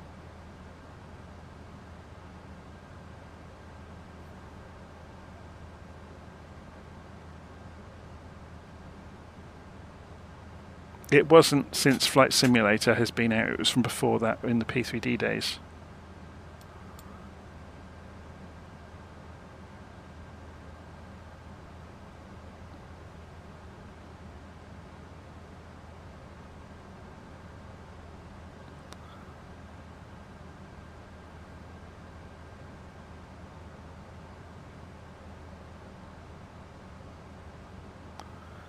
So, yeah, Mr. Bullseye is saying there, the code is available for public contributions. This is the A380 we're talking about. They just need a pull request and they will build it. That I imagine. Okay, so have you looked at the airplanes? So what's in the files of the airplanes for Flight Simulator? Quite a few of the airplanes, it's a series of 3D models, a series of textures, a ton of information about how those textures should be applied, and the shaders and all the rest of it, and also an awful lot of information about animations. So when it comes down to it, I guess the easy example here is something like a Coronado aeroplane, where you can do an awful lot using stock elements of the Asobo flight simulation platform and just adding animations and configuring the flight model. That's the other thing, there's data files in there on the flight model of how the airplane should behave, almost like a matrix of behaviors to tune it to fit the book numbers. But beyond that, there's obviously APIs or application programming interfaces, so ways you can write code that runs within the simulator, so the simulator requests it to run.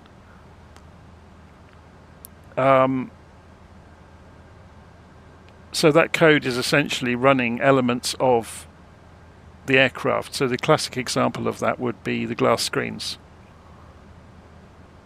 But it may be other things, like the simulated avionics systems. So in the black square aeroplanes, for example, there's a ton of code simulating the interoperation or simulating electrical circuits, essentially, with breakers in them and power sources and whatever.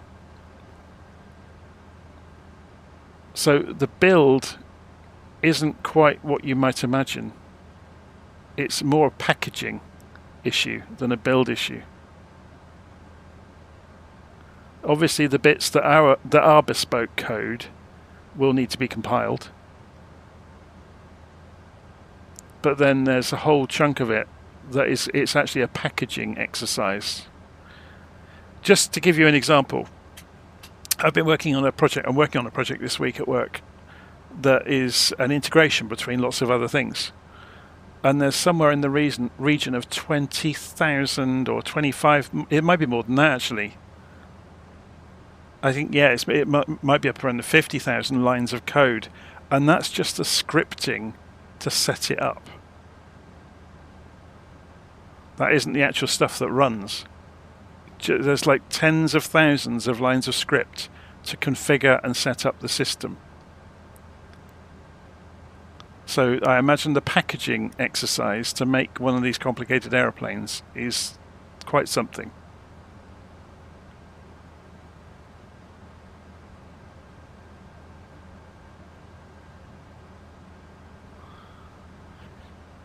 And just to give you some idea of the scale of these things, so it's a corporate system that I've been working on. Writing that script to install and configure it was done over the course of a couple of years. Obviously, the system grew. It started out small and got bigger and bigger and bigger as it incorporated more functionality, which is not so different than the aircraft in the simulator, where Asobo obviously did the legwork to begin with. They made the stock A320, and they had to invent. Therefore, this took them 5 years, by the way, to get from zero to what we received in 2020. And that was a company, obviously they didn't have everybody working on it to begin with, but that was several hundred people for 5 years.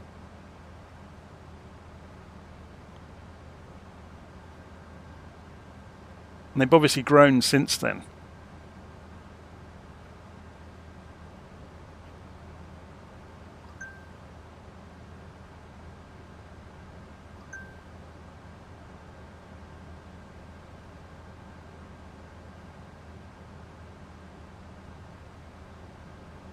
I think what the fly-by-wire team has done, just reading the comments there, is absolutely stunning, to be honest. obviously they started, it's similar to the Zebo mod project with X-Plane, which I understand is still going on, but I think the fly-by-wire team is a bit bigger than the Zebo mod project ever was, because obviously the platform's more popular.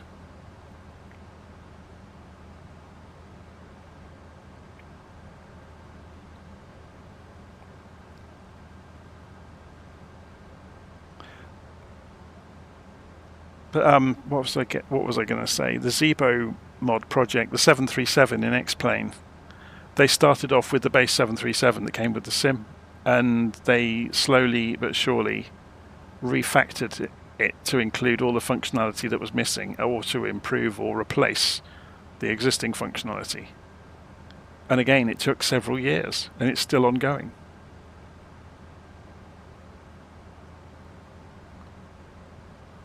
I heard one of the big name video YouTubers commenting that this has got the stock McDo in it, but it seems to work. I think we were tremendously spoiled by the Phoenix, which is an absolutely stunning piece of work. And who knows how long that Phoenix simulator was in development for. And we don't know the backstory. For all we know, the Phoenix could be the result of what was going to be a commercial simulator, because that's how Gran Turismo came about. I don't know if any of you knew that. The original project that led to Gran Turismo was a real commercial driving simulator, and they switched it to become a video game because they realized, or it was licensed by Sony to become, what we now know as Gran Turismo.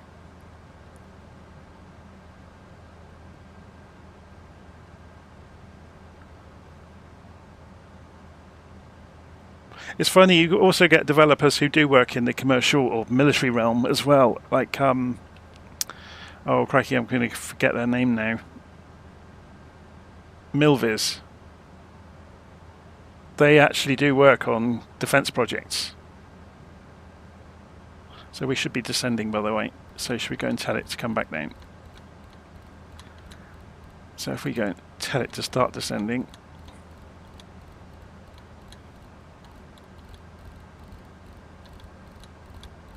We can always use spoilers along the way if we want to aid it. Do we get a descent profile, by the way? Yeah, it's a green dot, look. We're on it. We got there just in the nick of time. I noticed it out of the corner of my eye. What's the transition altitude over Germany? Does anybody know? We're 25 right, aren't we? And we were going for the ILS-Z. So let's just fill this in to make this complete. So we should have a discontinuity down the end of the approach. Oh, sorry, the arrival before the approach. I was just going to pull the chart up for the ILS because that will have the transition altitude. 5,000 feet, there we go. So if I get this to come down to 5,000 initially, and it should follow the constraints. Let's go and see if it's got them. So we'll go and compare the map of the approach with what's in the here we go. So it should be, yeah, between 220 and 170. So 17,000 feet and 22,000 feet at LV. So let's go and have a look. It wants us to decelerate, so I'm going to go and check the spoilers out to help it.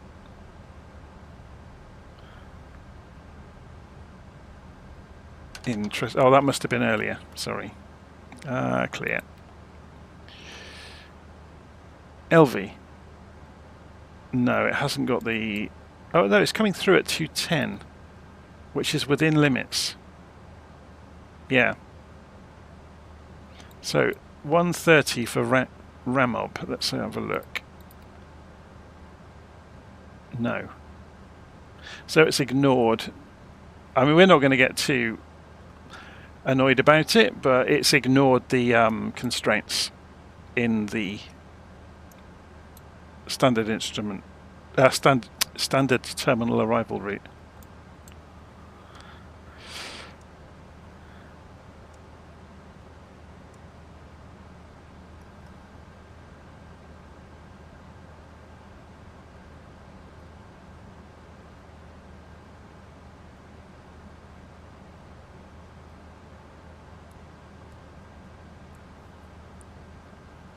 Yeah, I just wanted to make. I was just reading everybody saying what the transition level and altitudes are. I did a video about that ages ago because I wanted to find out for myself what all the terms actually meant in practical terms. It was fascinating to go and research it. But I just wanted to put the number in so I knew I'd have a reminder to go and set the local barometric pressure when we get a bit closer. So we're still on the green profile. It's not managing speed though, which is interesting.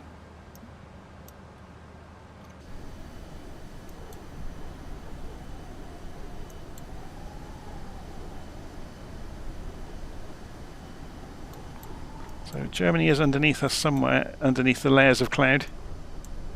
Does anybody else get this graphical anomaly with most of the aeroplanes, where it's got like a triangle out of the back of the engines? I know it's down to the render method that you choose, but it annoys the heck out of me.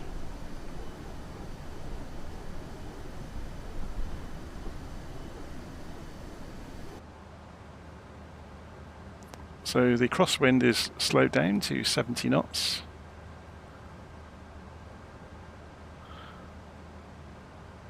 So this isn't doing so bad, considering, obviously, that, like we said, there's bits and pieces missing. It may have been a very commercial decision just to get it out the door, get some money in to finish off development.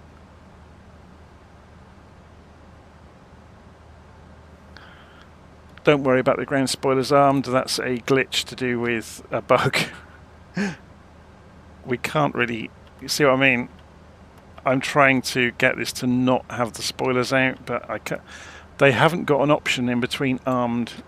If you've got an axis for your spoilers, it's a bit of a pain.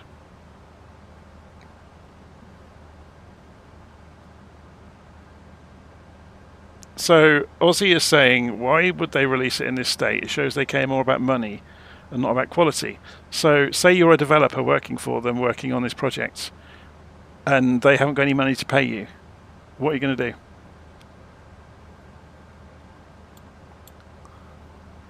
What do Aerosoft do?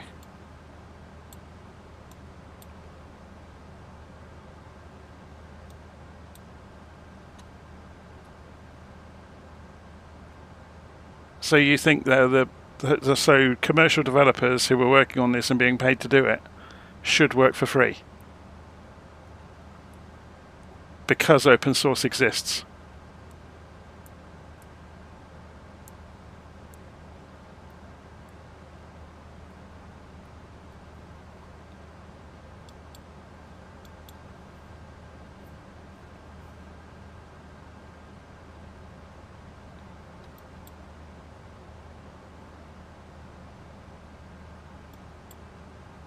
We don't know the situation that they found themselves in.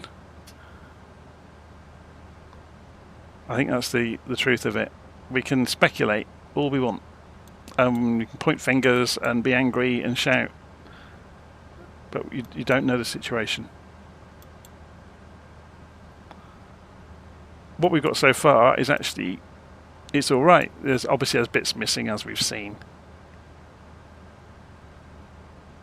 And I'm always going to be a little bit defensive about programmers because I'm a software developer.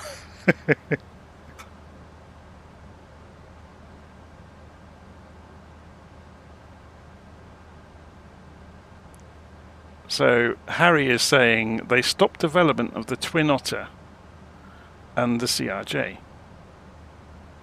I think you'll find it's more complicated than that. They didn't just stop development, I think somebody left or their contract came to an end.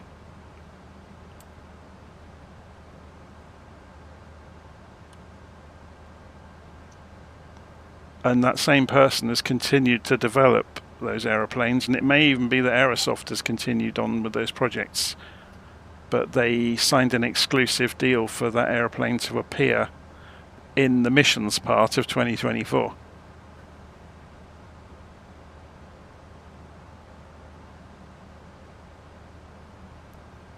I'd forgotten all about this aeroplane coming out, to be honest.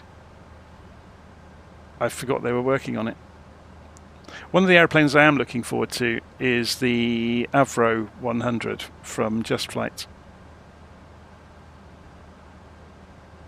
But it just shows how some of these complex airplanes take a lot of time to work on, because the Avro 100 was announced 18 months ago that it was in development, and it still hasn't appeared.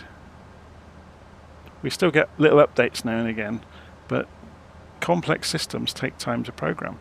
And if you have got a high quality benchmark that you're trying to hit, then you take a much bigger risk monetarily to do that.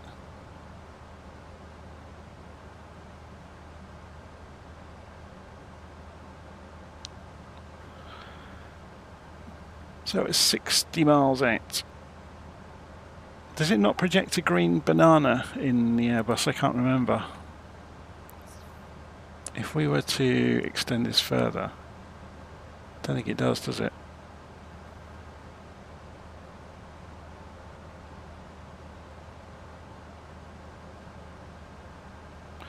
We could change the time. I don't think it would matter. I just thought people might like to see, although it's all cloudy, isn't it?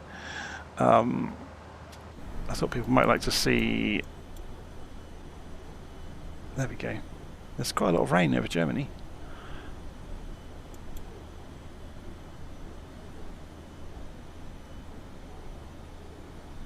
So is this the Rhine that we're about to pass? Let's go and have a look on the map. Find out where we are. Yeah. So it's just coming past Koblenz. And then it carries on down, doesn't it? And then the main, or Main, forks away from it and goes past Frankfurt.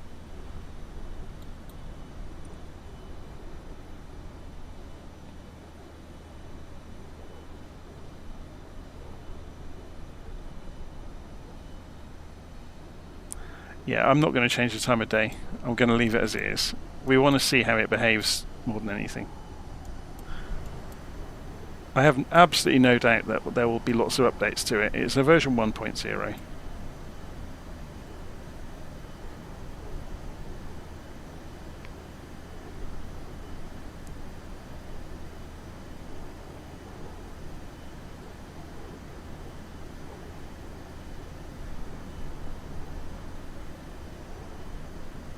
I'll edit the comments on the live stream because it was quite humorous that we loaded in, or I loaded in the LVFR A330 by accident.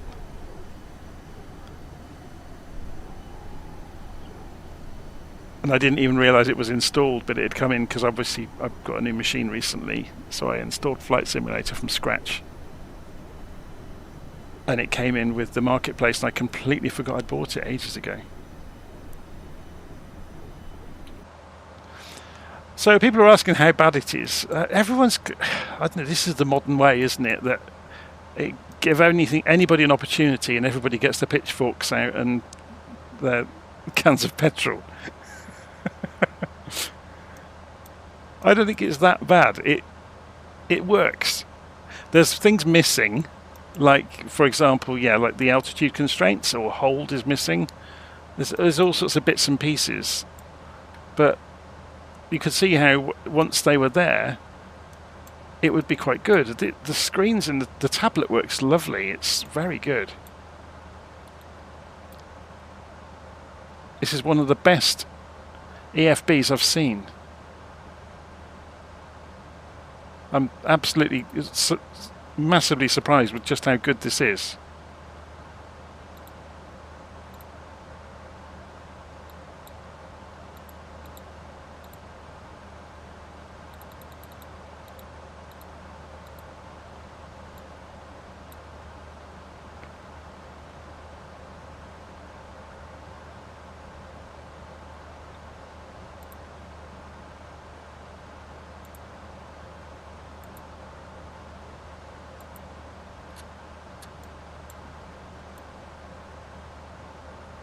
But yeah, there's just a few missing bits and pieces in the control systems of the aircraft and the accuracy things around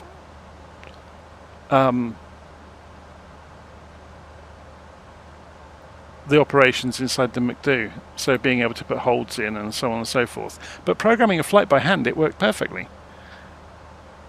It didn't pick up the constraints on a SID or a star, but they're not the end of the world unless you're really wanting to, you know, fly in. Maybe you're on VATSIM or a group flight where you're expecting to hit the constraints accurately.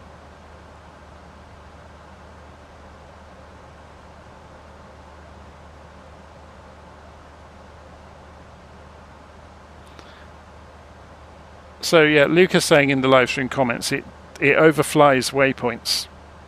It doesn't, so it pays no instruction to the routing information about whether it should anticipate the turns, you know, or overfly and then turn. Again, it's just there's bits and pieces missing like that.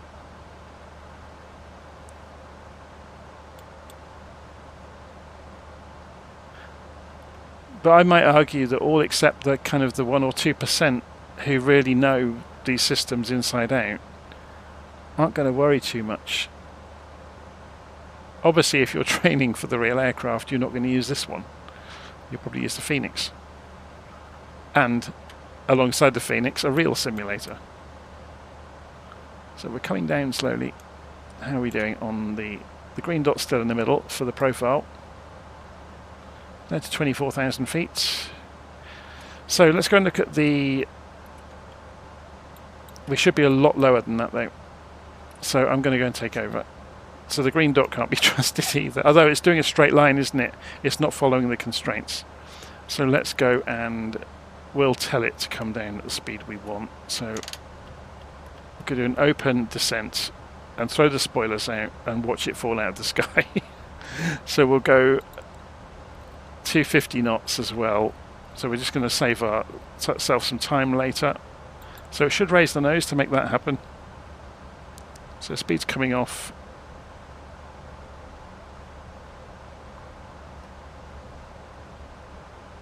It's obviously because it hasn't got the constraints, it's factoring in doing this hugely long standard terminal arrival route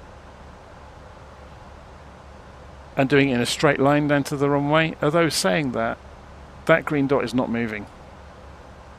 So we'll get the airplane down ourselves. It's fine.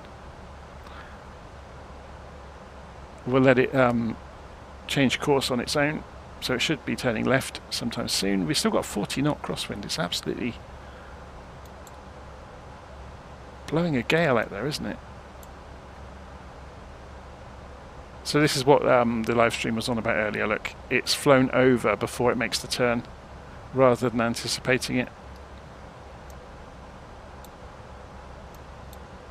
But it's not the end of the world.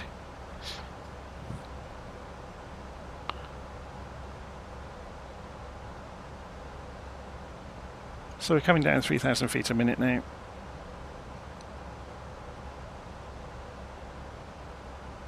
Which does mean we're going to be fishtailing around. So to combat that, maybe we go to heading mode for the last turn towards the ILS. Should we go and check the radio frequencies are correct? So we're looking for 11135 for 25 right.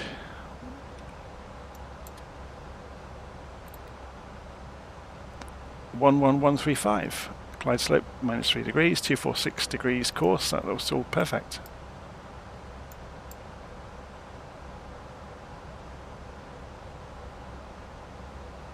Now, will it turn in before it gets to the line, or will it overshoot and fishtail?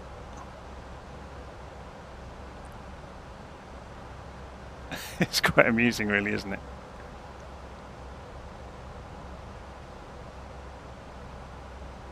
So we've got ice detected. Let's go and put the ice kit on.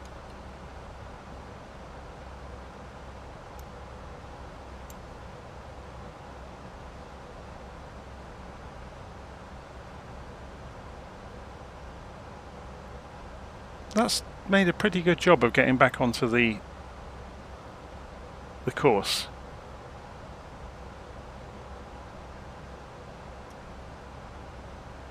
Down to 17,000.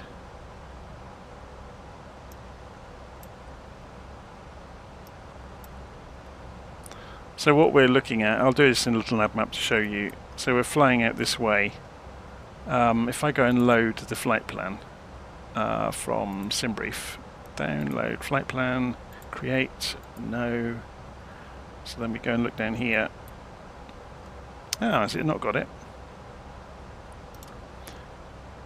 Show arrivals.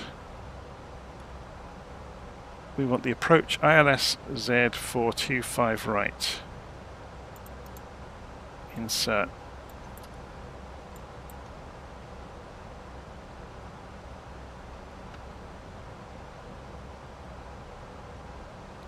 And we were doing the, was it Raleigh 3B? I can't remember.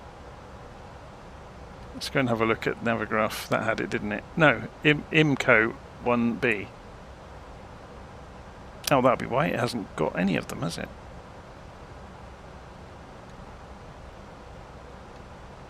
$25 right. Sorry, I obviously need to do an update on little nav map. Oh, I turned it off the other day while I was testing something else, that's why. Select automatically. Oh no, yeah, I've not got the AIRAC data in here. That would explain it.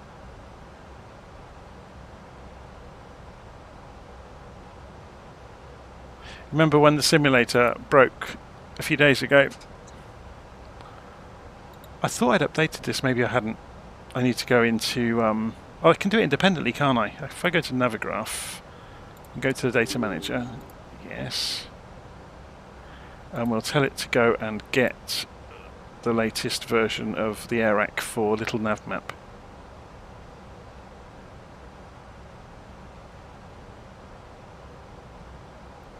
That's done that. So if I go and restart little nav map,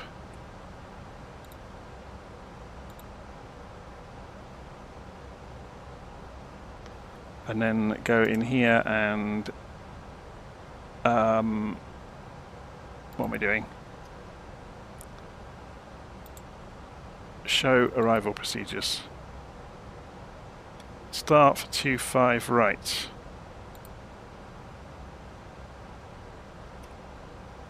Is it not there?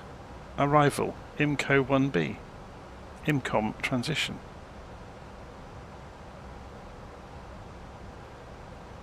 And this is listed for all. No, it's still not there. How strange. Anyway.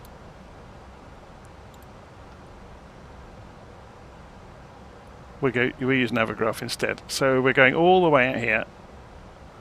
And then we've got vectors to turn back. So we're down to 10,000 feet, still dropping like a stone. So coming through 10,000 feet, we're going to go and turn the landing lights on.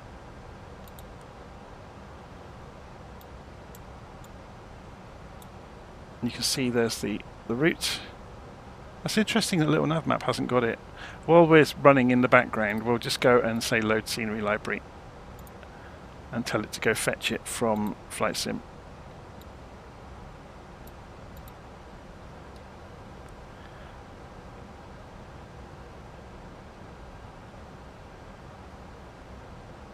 The LVFR isn't better.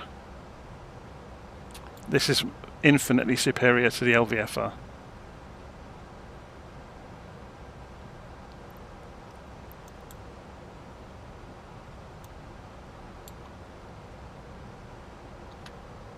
So, do we need to do anything else? Have we still got icing? Don't think so. So that can all come off.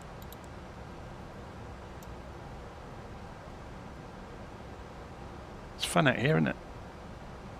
So what altitude is Frankfurt at?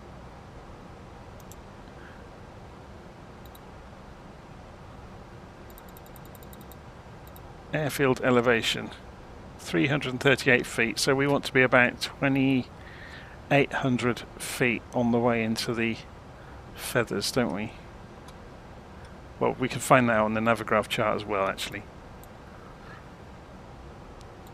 There we go. So it's although that's further out, look, 14 miles out. That's going to be 8 miles on the the little green triangles it draws on little nav map. So 1600, yeah, so it'll be fine.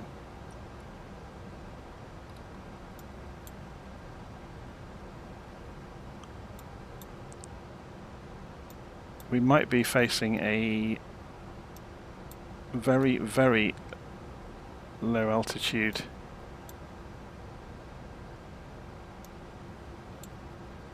approach. What's the what are the altitudes on here? So I'm at 5,000 at the moment. There's nothing on here, is there, about that?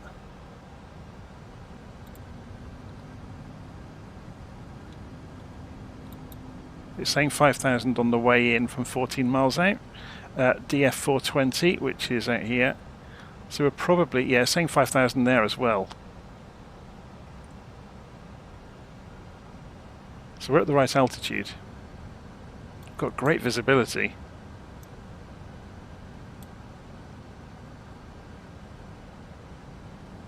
So what we'll do, just for a bit of fun, is go for selected heading mode.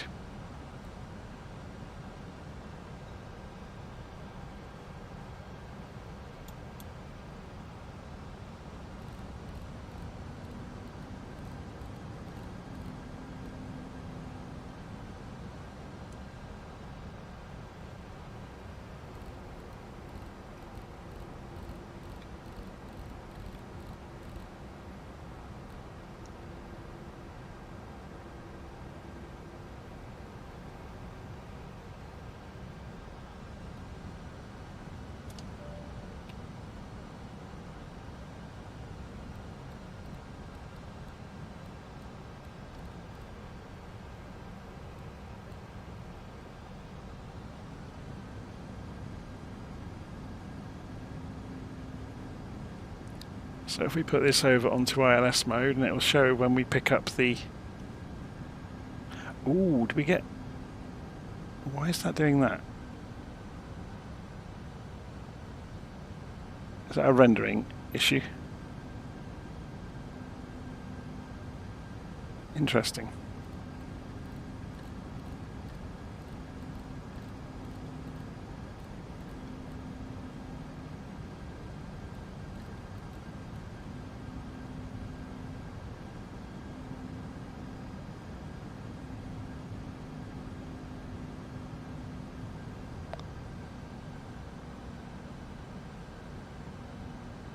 So if you go and look at little nav map, we should see ourselves coming round, look, towards the track in.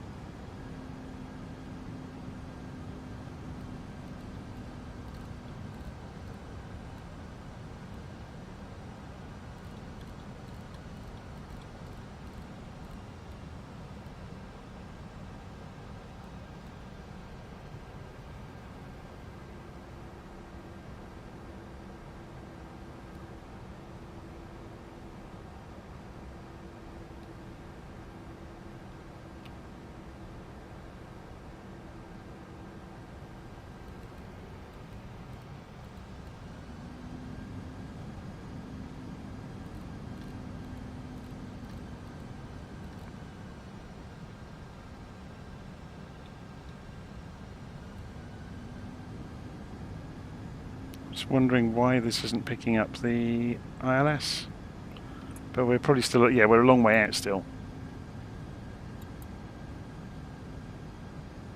So we wouldn't expect to pick it up until maybe Offenbach kind of area, you would imagine. We'll find out.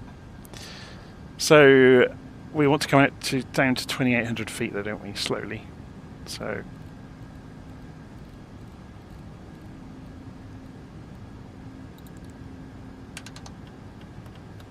don't need the spoilers anymore. So let's do an open descent to 2,800.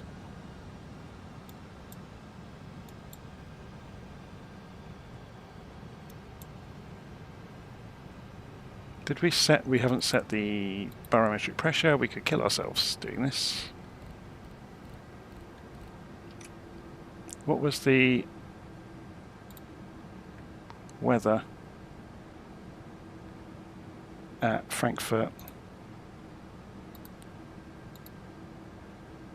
1004. I was one out.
Oh, that's the weather radar, isn't it? It's showing on the. Is that reflecting which screen it's going to draw it on?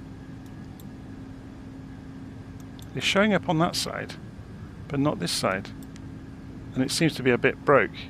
No, it's working. Look, so it's showing that lump of rain out there. Why is it not showing on this screen then? Obviously, I'm missing something here.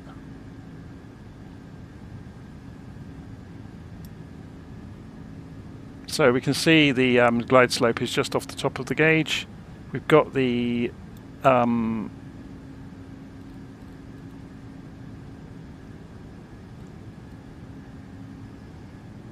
localizer now.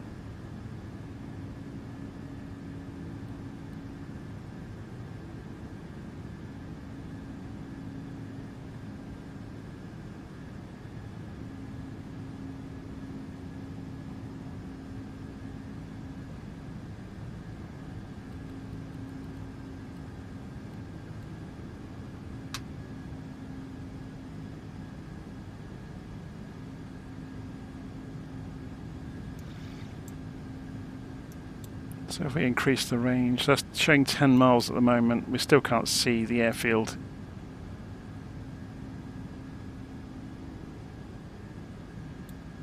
We're coming in low on purpose, just for a bit of fun.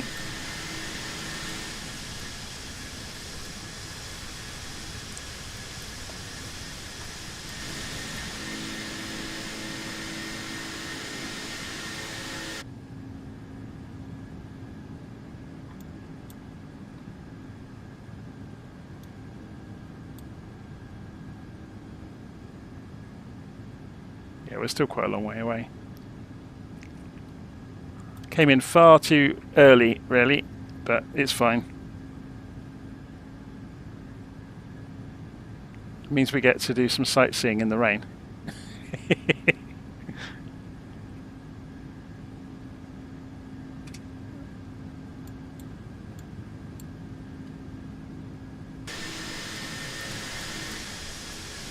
Look at that weather that we're just leaving.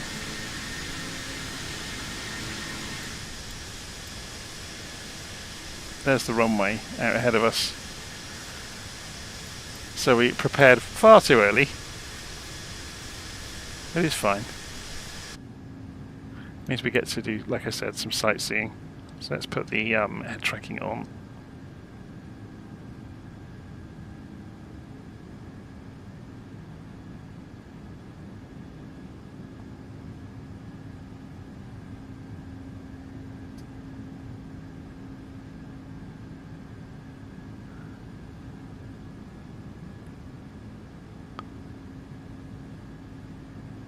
So it would appear that the tablets are synchronized and they're the same as each other.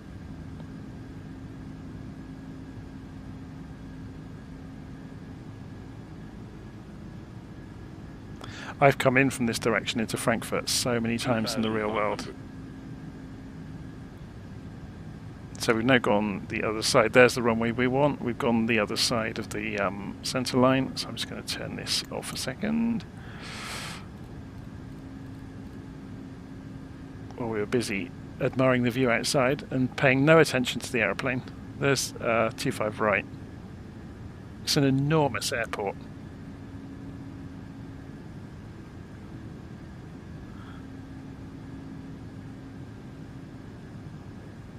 Shall we, just for a bit of fun, go and climb up into the 2,500 into the glide slope?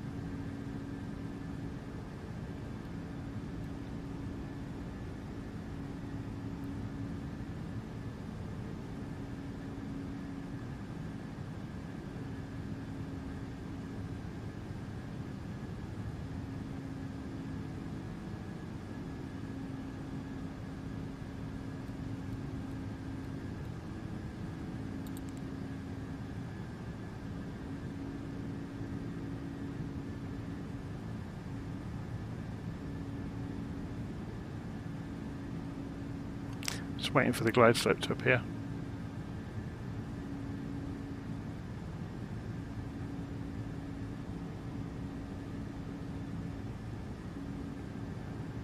Here it comes, hurrah! At last.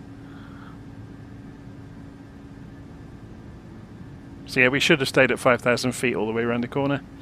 I'd forgotten that it's such a long downward leg on the arrival route. Gives you lots and lots of time to prepare. So, should we try out approach mode?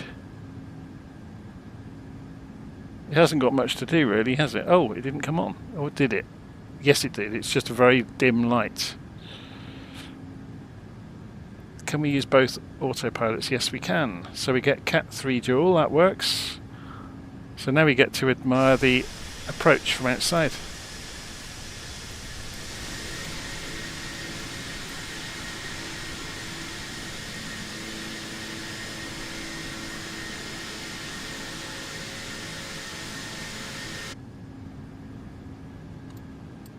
I have no doubt that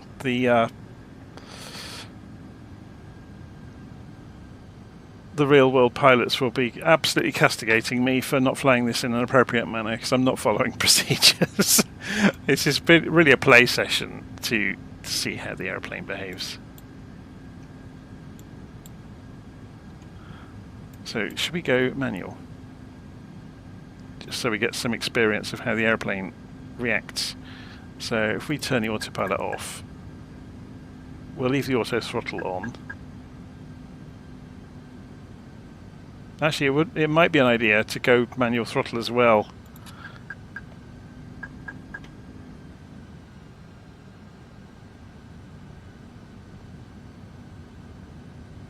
So let's give the wings a waggle just to get a feel for it. Feels okay. We're dropping a bit low. We probably want to target about 140 knots, don't we? 135, something like that.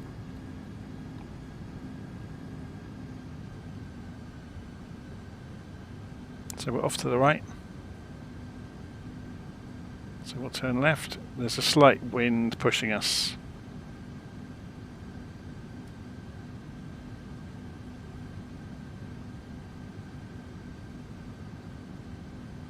Keep an eye on the attitude indicator and the HSI.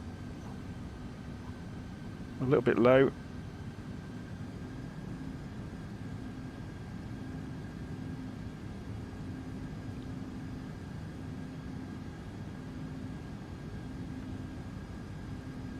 Going to pass over the stadium. It's a shame there's all this amazing scenery and you don't get time to look out at it when the weather's like this. You're so busy flying the aeroplane.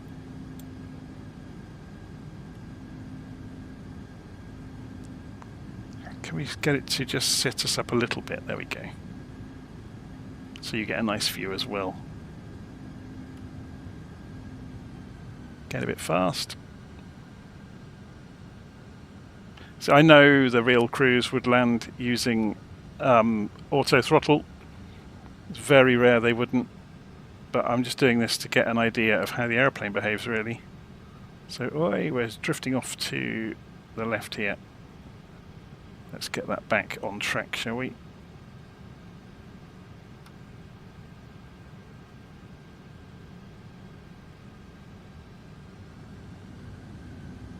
And we're going low.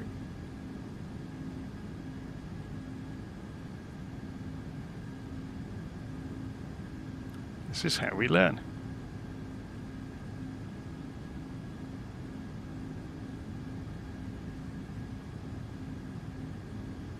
And there's the runway directly in front of us.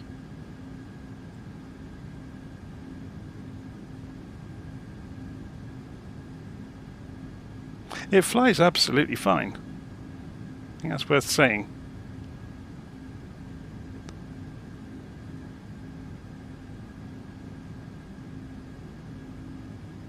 So you're going to get nice view out across the rest of the airfield. Oh, I'm going high while I'm busy messing around with views.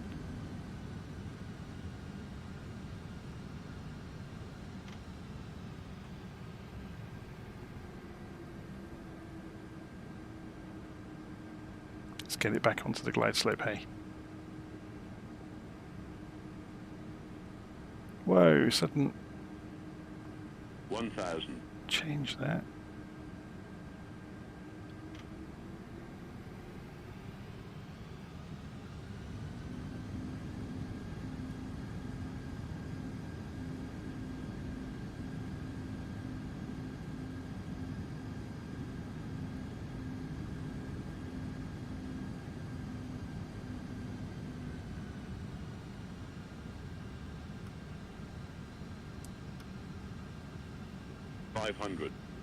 It's a lovely day in Frankfurt. Gorgeous weather. 400.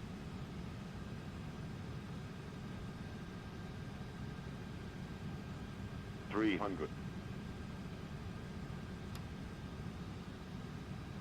200.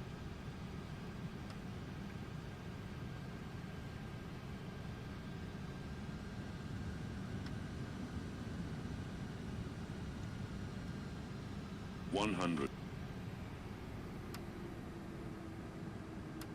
50, 40, 30, 20, retard, 10, 5. Whoa. What happened there? 30, 100, retard, 20, 10, 5. It just did an enormous... It accelerated as it touched the ground. Okay, yeah, there's problems.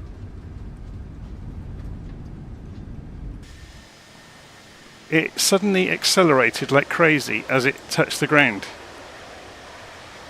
So yeah, there's problems with the flight model. It was fine until it touched the ground.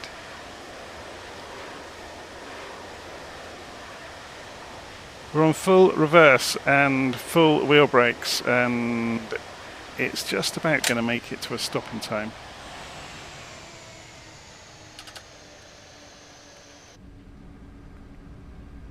That was interesting. Did you? I don't know if anyone else saw that, where it accelerated as it touched. So I think they need to work on their they need to work on their physics, I think. So that was a full manual landing, just to get a feel for it.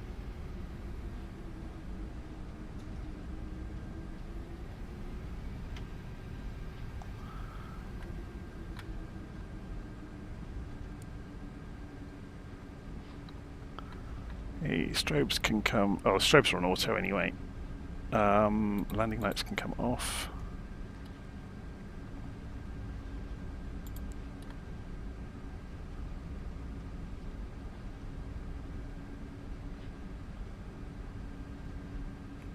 And we just roll in. Well, we survived.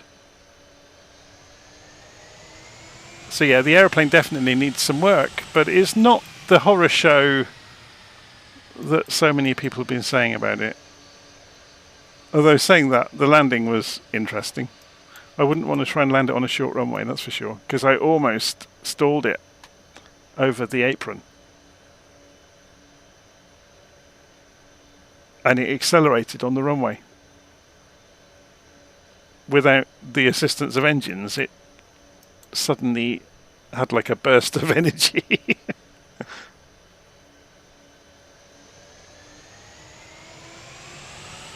I forgot we're quite a long way from the rest of the airport, aren't we, here? What happens if we open the engines all the way up?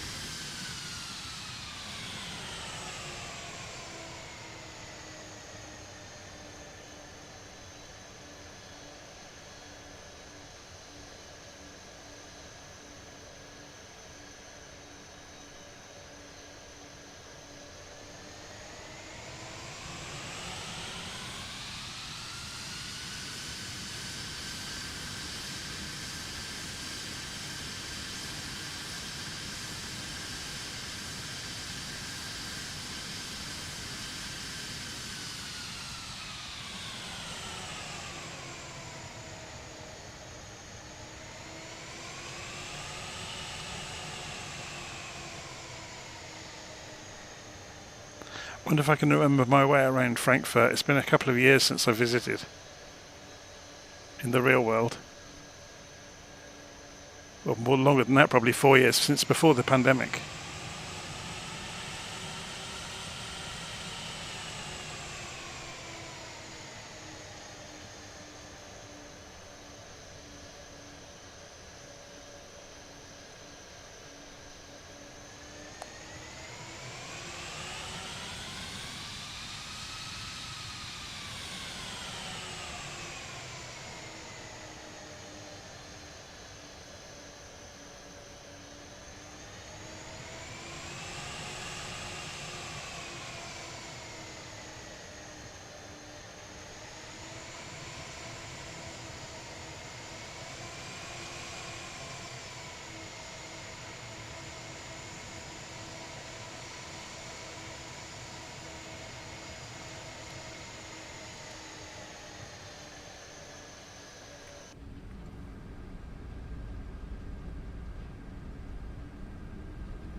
Doesn't really help, does it? Never does in a simulator.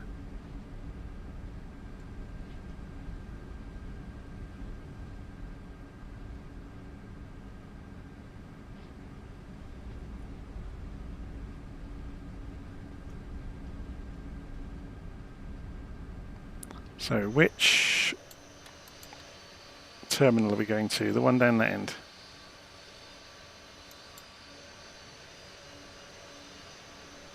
We go down to the passenger terminals.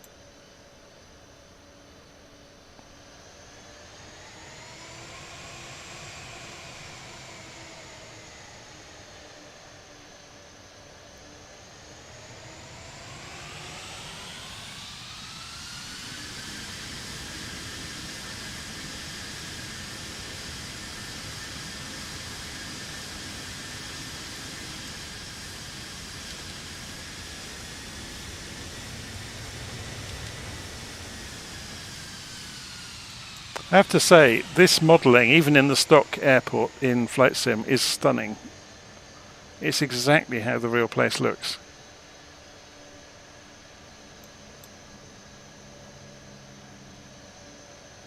It is amazing. They've done such a good job with this. And I know that, I think it's Aerosoft themselves make a high fidelity version of Frankfurt, don't they? That is even better again.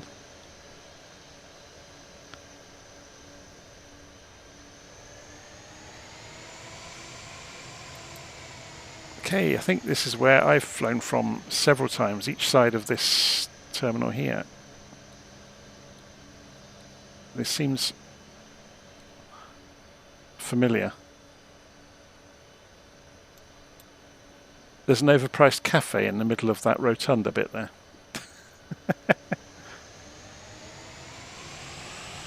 I've sat bored waiting for my plane home in that bank of windows there so many times, or maybe on the other side.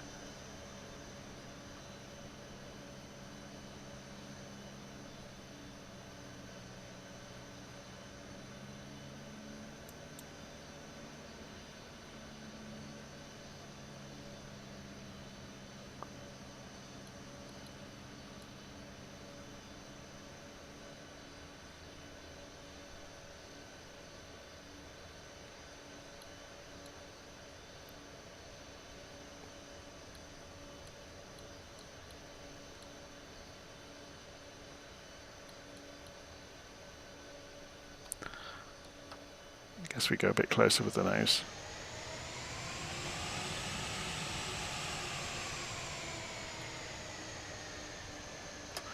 Okay, so the only thing that remains to be done then is to try out coming back off the power. So we could either put the APU on, or should we go straight for external power? We had to call it, didn't we, in the ground services, tune ground Frankfurt ground, request power supply. Ground power unit is on the road. So there he is. Is he going to be as comical this time, trying to hook up?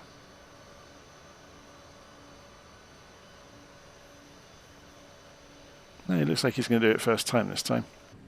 So overhead. There we go. External power is available. We're on external power, so we can now shut the engines down.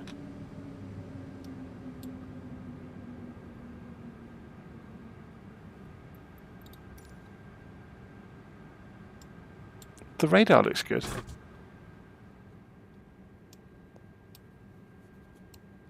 Why it's appearing on co-pilot and not pilot side, though, is a mystery to me. Probably something obvious that I haven't done. Lights.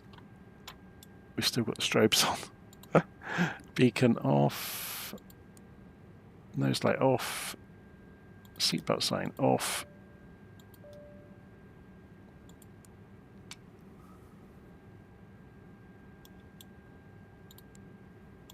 Cruise supply off.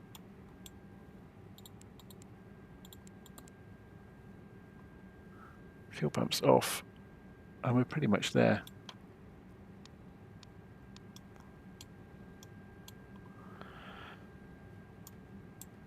So then we can take away that and turn the batteries off, and we're cold and dark. But the tablets are still working. Can we turn the tablet off? Yes, we can. We still have some lights. That will be under here, won't it? Or maybe not.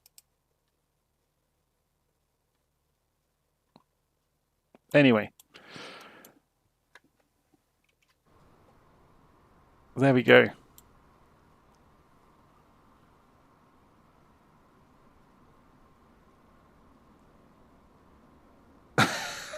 That's a quick 3-word review.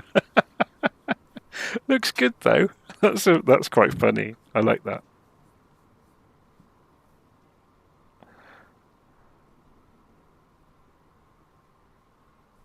So yeah, thanks ever so much anybody that was watching. Obviously that was a bit of a trial by fire. I had no idea what I was walking into because, as you saw, I loaded the wrong A330 to begin with.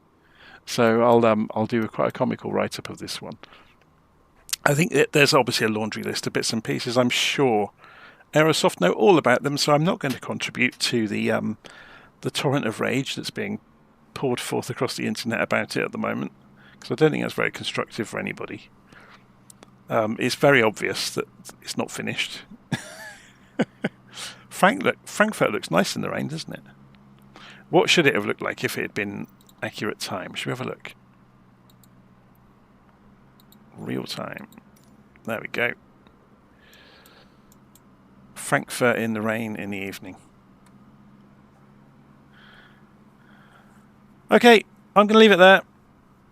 Thanks for watching. That was the Aerosoft A330 version 1.0, although the actual version number on the files is 0.1.0. So you take of that what you will. I'll see you again soon.